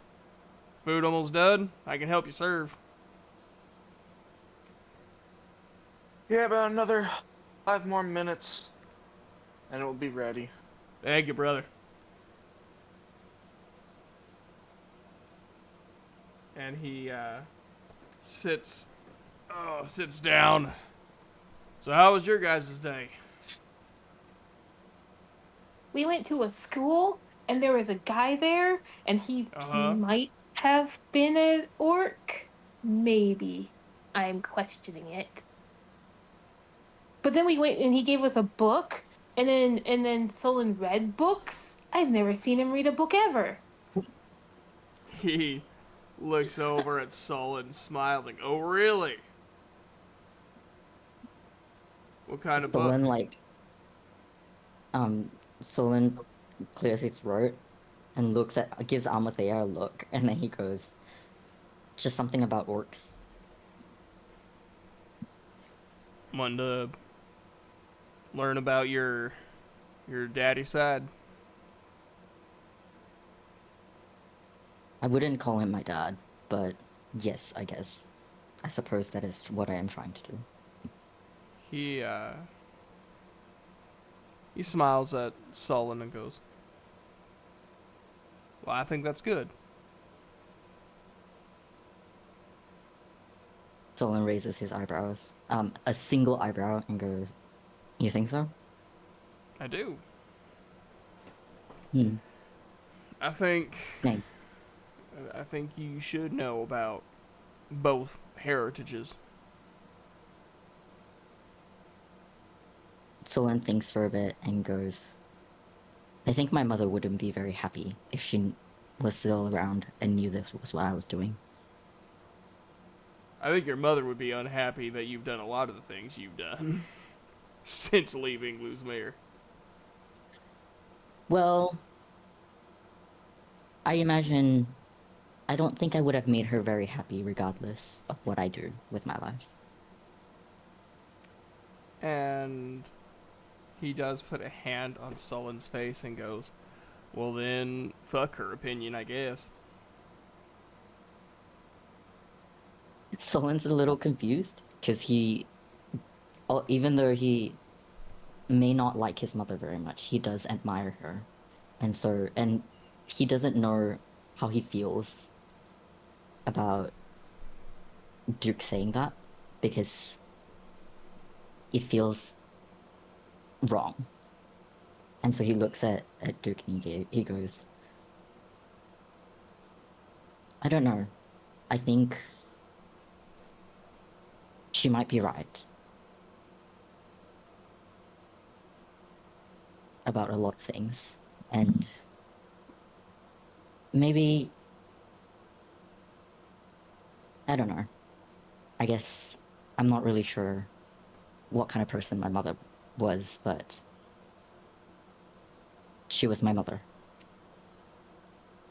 I'm And sorry I so- overstepped. No, that's okay.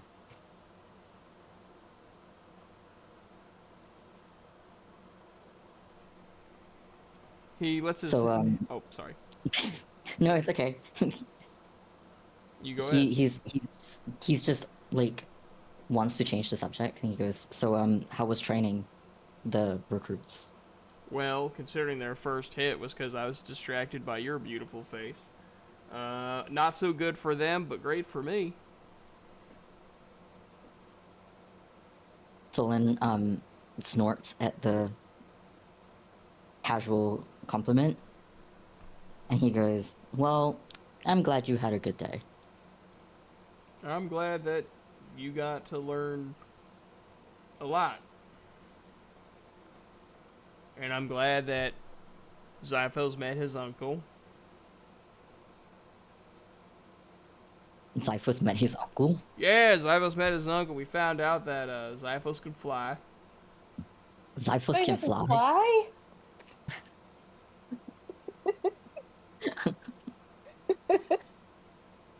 Solon kind of like looks at Amathea as she says that at the same time, and he Yeah, goes, he like looks up at him too, like, huh. "A lot happened while we were gone." You go to visit the library and suddenly your friend can fly. And I learned that there was no regulation on who joined the Adventurers Guild in this sector. So we're dealing with a bunch of people that are about as experienced in combat as a third grader. What's a third grader? Exactly my point. At this point, Almathea is going to climb out of Solon's pocket, and she is going to still she brought her blanket, by the way, so it's still with her. And so she's just like holding it in her fist as she walks over to one of the recruits who's lying in a heap in a corner, blood like dried on his skin and like running down his face. But then she's like walks over and gives him a little pat, like, "Are you okay?"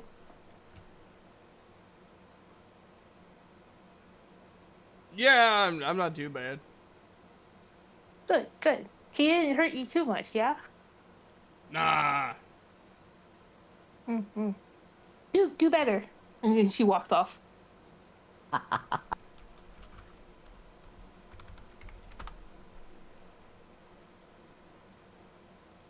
Solon hears that and he looks at Dirt and he's like, "Yeah, do better." He I'll do smirks. better. But then she'll walk back to their table, and then she'll scale one of the chairs so that she can then get to the table. Did you organize the papers?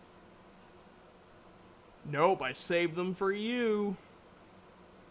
oh boy, and she will then look at the papers and realize she's kind of tired. Like she's like, man, so tired. I don't feel like flying anymore.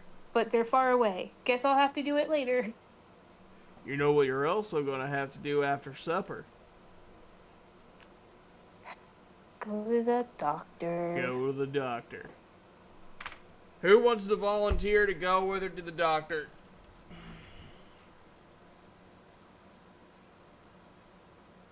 Solon See, no sort one likes the doctor.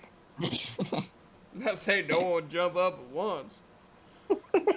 She's like, she'll like sit there and she'll be, see, no one likes the doctor, and then she'll like go to hop off the table, like I'll go myself, and she goes to go hop No, off the you're table. not. You're gonna have someone with you. Okay, but no one likes the doctor. Alright, let me roll to see who will go with her to the doctor. Because no one volunteers. I'm telling you, no one likes the doctor.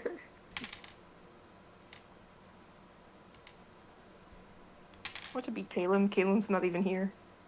He's here in spirit.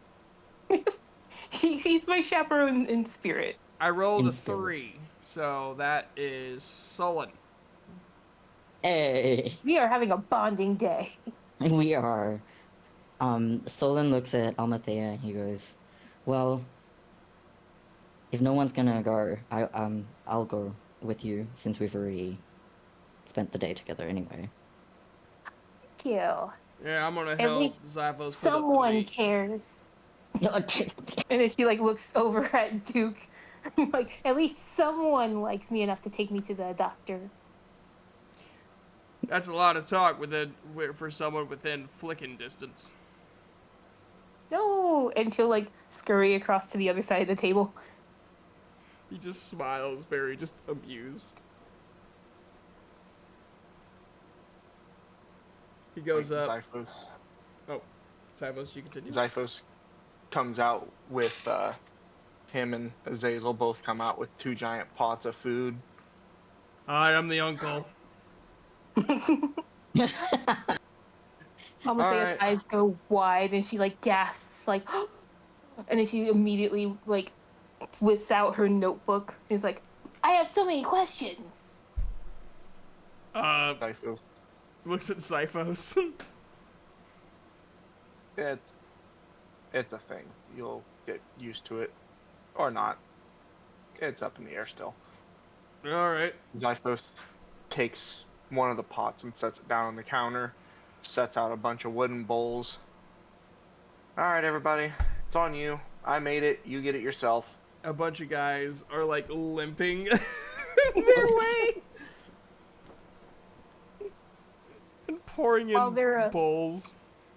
While they're getting that, Amathea is looking at the uncle. She's like, what's your name? Zazel, Dropfire.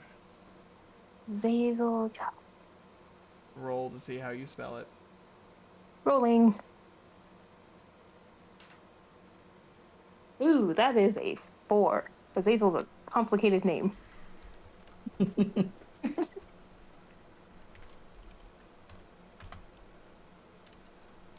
I'd like to think that Solon would like the moment she asks that question, he sort of like slinks his way closer to Amathea just so he can look over into her notebook to see how she spells it. I have written how she spells it.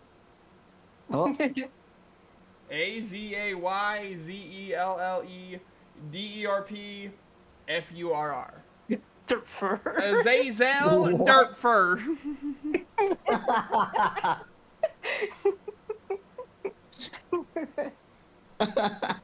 Solon does a little snort.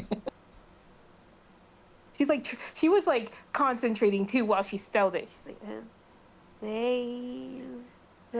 Basil.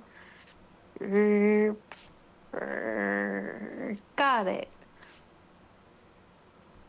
And she'll look at him and she'll be like, Cyphus, which is spelled wrong still. Cyphus uncle. And then I have a question. What color is his eyes?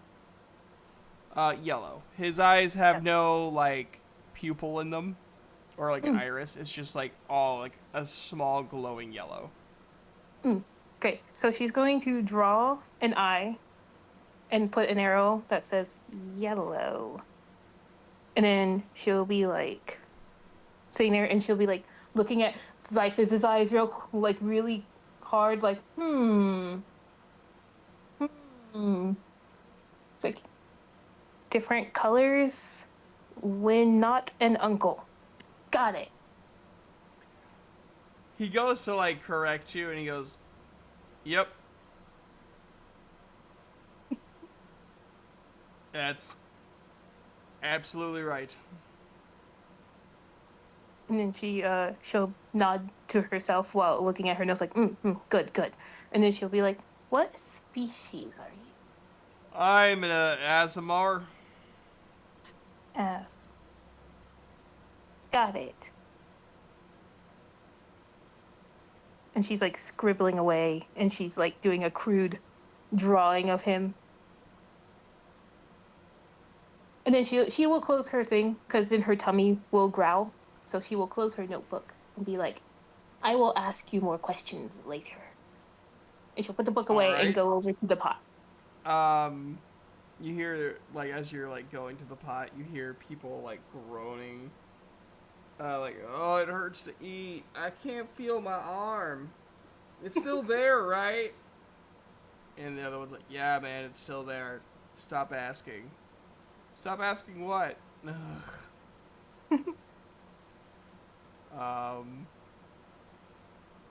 Duke gets him and Solon a bowl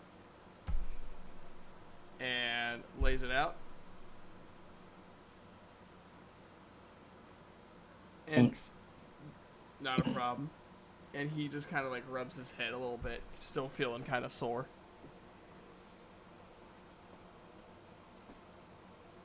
Omothea will then look very, very pleadingly at Duke to please get some soup out of the pot that's bigger than she is. Like, Oh, is Miss I'm gonna make a mess and have Duke clean it up after me, needing some food? I didn't, but then, and, mm, yes, please. And he pours her a bowl, sets it down where she was sitting. It's a smaller bowl. Yay! Hey, look, size appropriate food. That's appropriate. It'd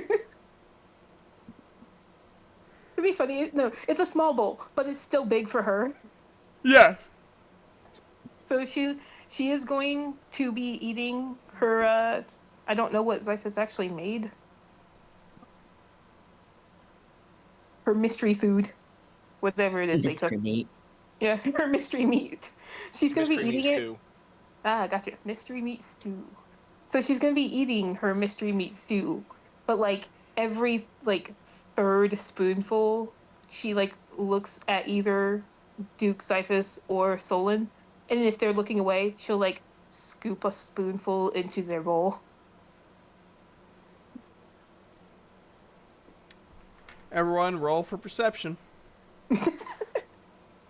See if you catch her doing it.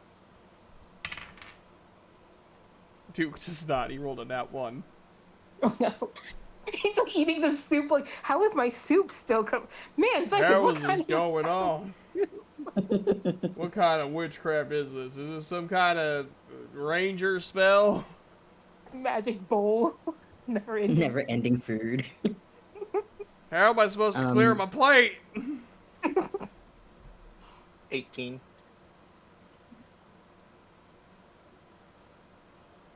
Solon rolled 16.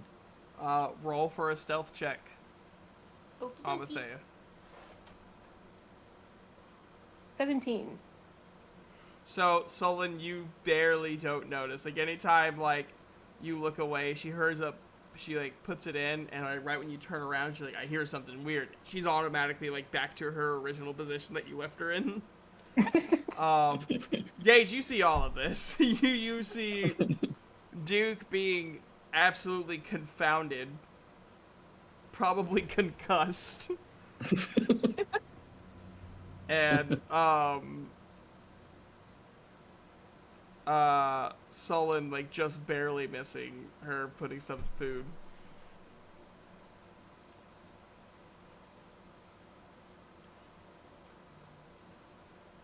And she fails putting stuff in your bowl. Yeah, every time I go to do it, he like is looking at me and she's just like pauses, spoon like held over his bowl, and then brings it slowly to her mouth to like take the spoonful of soup. Like, Exactly. Just keeps a close eye on everything. Just like, all right, but no harm, no foul. Nothing bad's happening as long as everyone's full by the end of the night. Dude's sitting there like I just can't seem to finish my plate. Duke's like starting to look like starting to sweat as he like, keeps eating. Just having a small mental breakdown.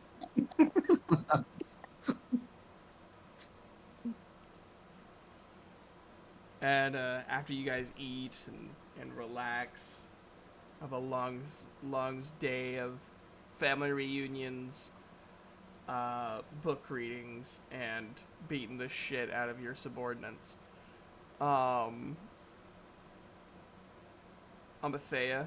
Sullen, you guys go to the clinic inside the church. You meet the gnome. The gnome's like, welcome back. I'm always so glad. You people always forget the first appointment. You said every day for an hour for a month, and this isn't every day. But give me a second.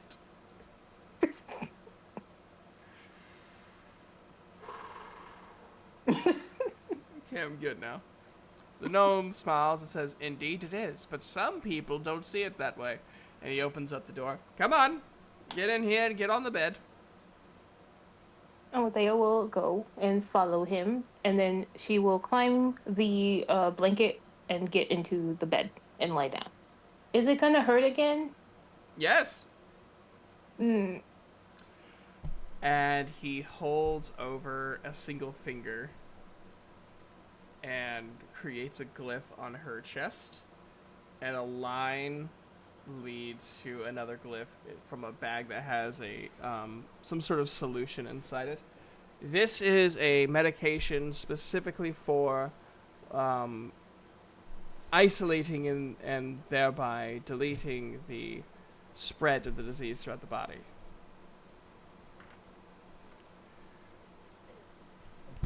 Roll a Constitution saving throw. Oh no. Constitution saving throw. So then 18. You are expecting it more this time, and you're able to kind of calm your way through it. Mm-hmm. She is gripping the blanket in her fists very tightly and just kind of holding very, very still and stiff. But she's fighting her way through it. As you and Sullen wait there for an hour for your treatments to be done.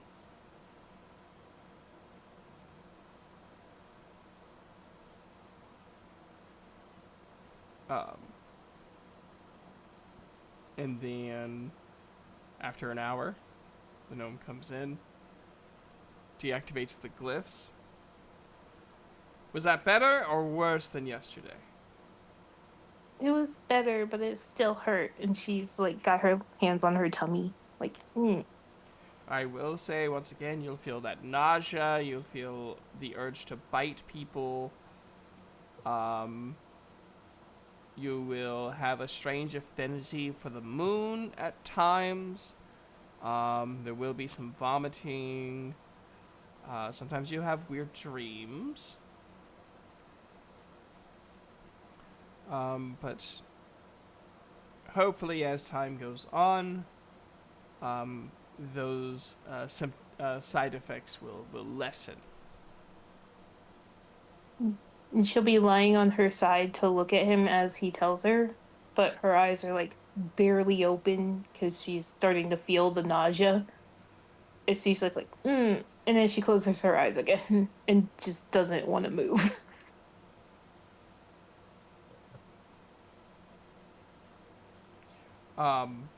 As you guys are dealing with this, someone is brought in to the clinic, and he took his warhammer and smashed my kneecap.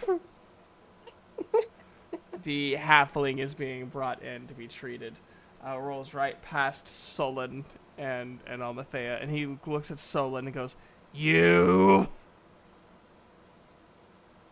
Solon raises one eyebrow and goes, "Yes." You did this. He looks at the kneecap and he looks at the halfling's eyes and he says, "You should be grateful it was him and not me, because I'd have done worse." And then he just like has like a like murderous grin, I guess is the just like a Roll- crazy grin. Roll for intimidation with advantage.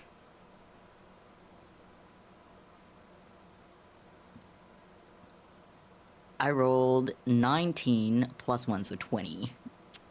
He is petrified.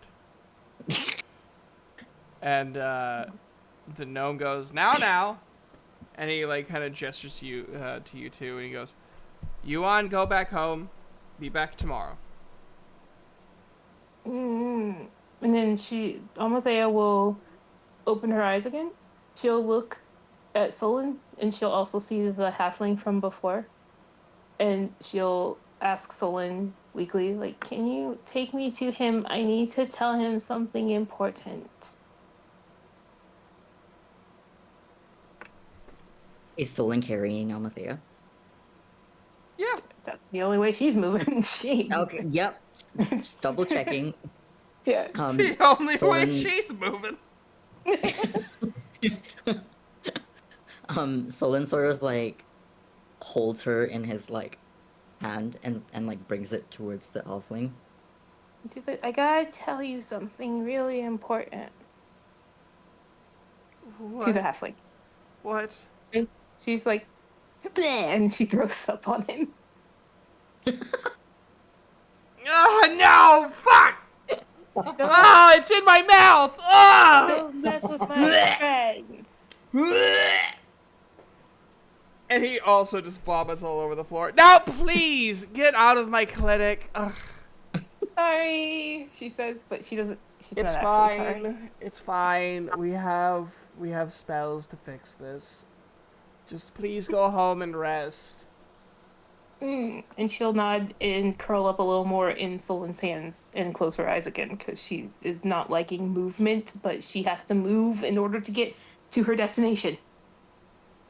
Solon's like chuckling softly as he's walking out, but he's keeping in mind to keep his hand that Almathea is on to be as stable as he can be. Aww. When you guys return,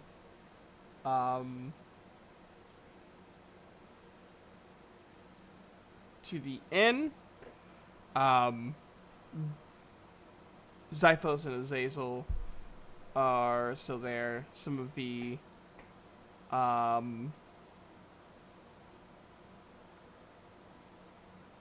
other guild members are already drinking themselves into a slumber. Duke, however, is not present. Oh no.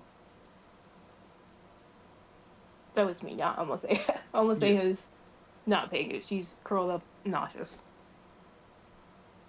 She doesn't care right now. She doesn't even know where she is right now. She closed her eyes and she's just waiting for movement to stop, and that's it. Solon frowns, but he looks at he looks down at Almathea. He goes, "Where would you like to sleep tonight?" And she'll do a quick eeny, meeny, miny, mo in her head. And Let me do a quick meeny, meeny, miny, mo as well.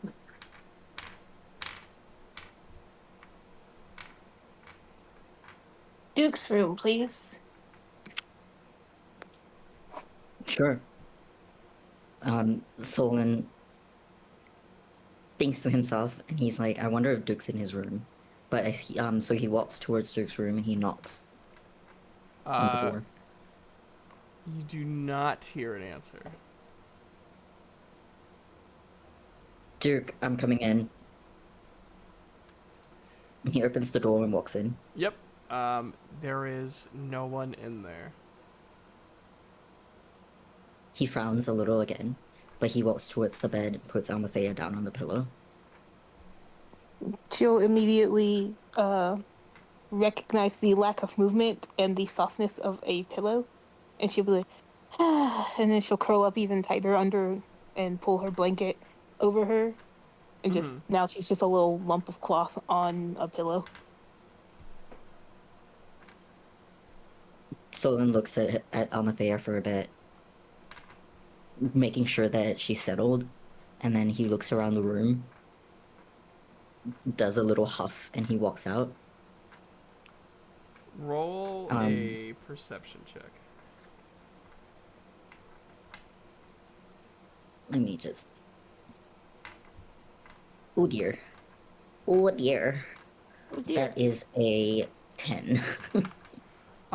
You hear a soft, deep, familiar snoring from your room.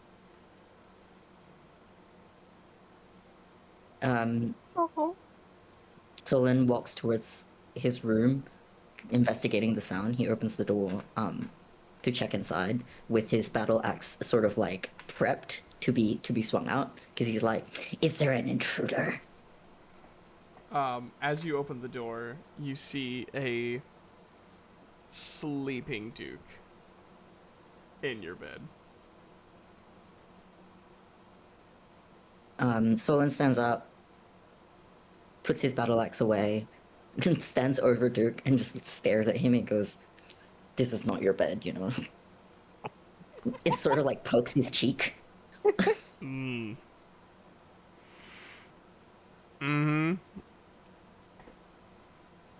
Are you drunk? What are you doing here? I'm tired. Amathea's in your room. That's fine. I'll clean. You're not gonna get up? Do you want me to get up? He thinks about it for a second, and he looks around the room, and goes... And he sighs, and he's like, "It's fine, I guess you can sleep here." I mean, I can go back to my room. It don't bother me. You're already here, it's fine. Okay. And he goes to change out of his armor, and goes, like, to get ready for bed. He crawls into bed, and stares at the ceiling. Poor Solon. He's like, "I guess this is my life now." Can't even go to bed without some random other person in my bed. He's like, "I feel really squished. This bed is not big enough for two big people." We just gotta have to cuddle real close. Someone's like, "My personal space, no." No rolling for performance. He's too sleepy. He's just like, I'm just gonna hold. Anyways, moving back into the tavern, Azazel looks over at Zyphos and goes, "Is your party always like this?" Unfortunately, most of the time, yes. How do you handle it? Lots and lots of patience. Makes sense.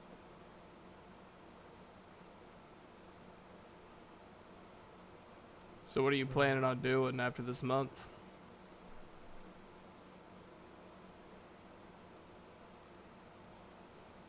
this point, I'm taking it one day at a time because I don't even know what tomorrow's gonna bring. Probably smart.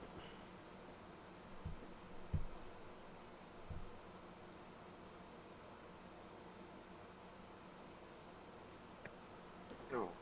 Do you want to perhaps help our cause against the Chaos Cult? See why not?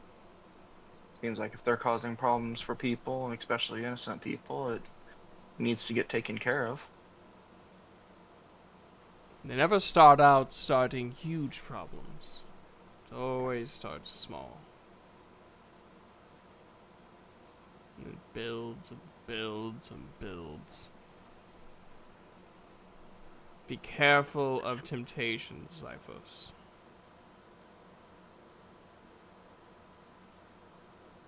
Well, on a good note, not a whole lot tempts me.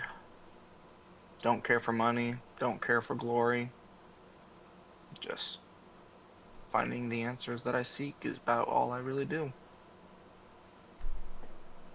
The Chaos Entity will use everything to tempt you.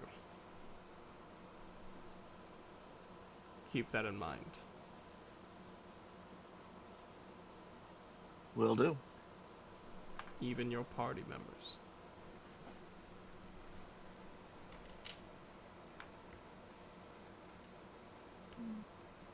Do you trust your party members?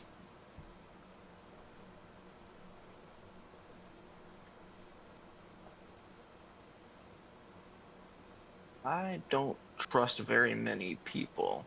I've put a little bit of trust in them because I have traveled with them and they haven't done anything to steer me wrong yet. But trust is a fickle thing. As quickly as it's given, it can be taken away.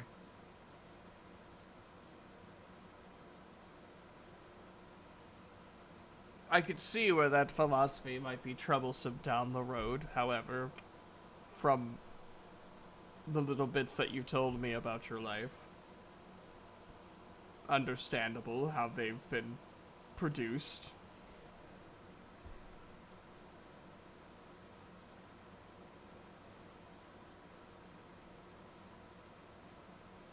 He gets a little chunk of meat and tosses it to Pop. A Beastmaster. That's a first in our family.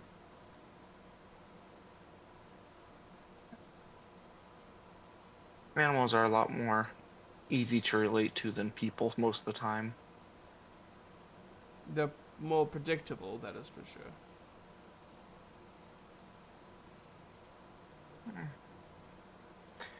They do what they need to do to survive. That's what I do.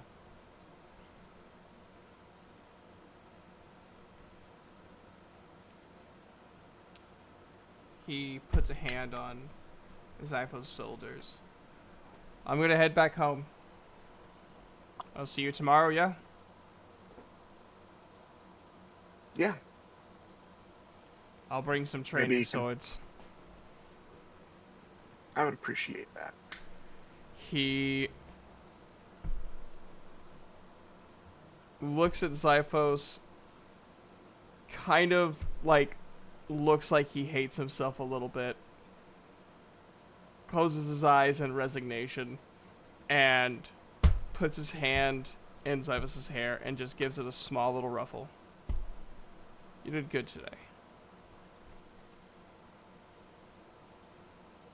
Give him a smile and just nod my head a little bit. Thanks. I needed that. I figured.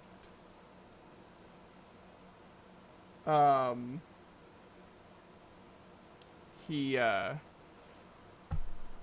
walks outside, and you hear the of like the whoosh of his wings as he flies back home.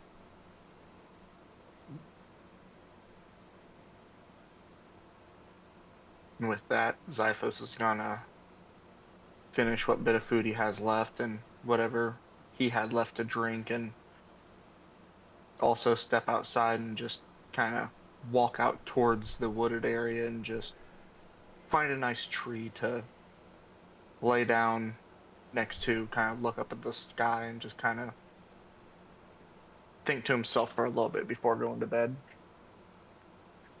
Pop alongside you throughout your introspective journeys.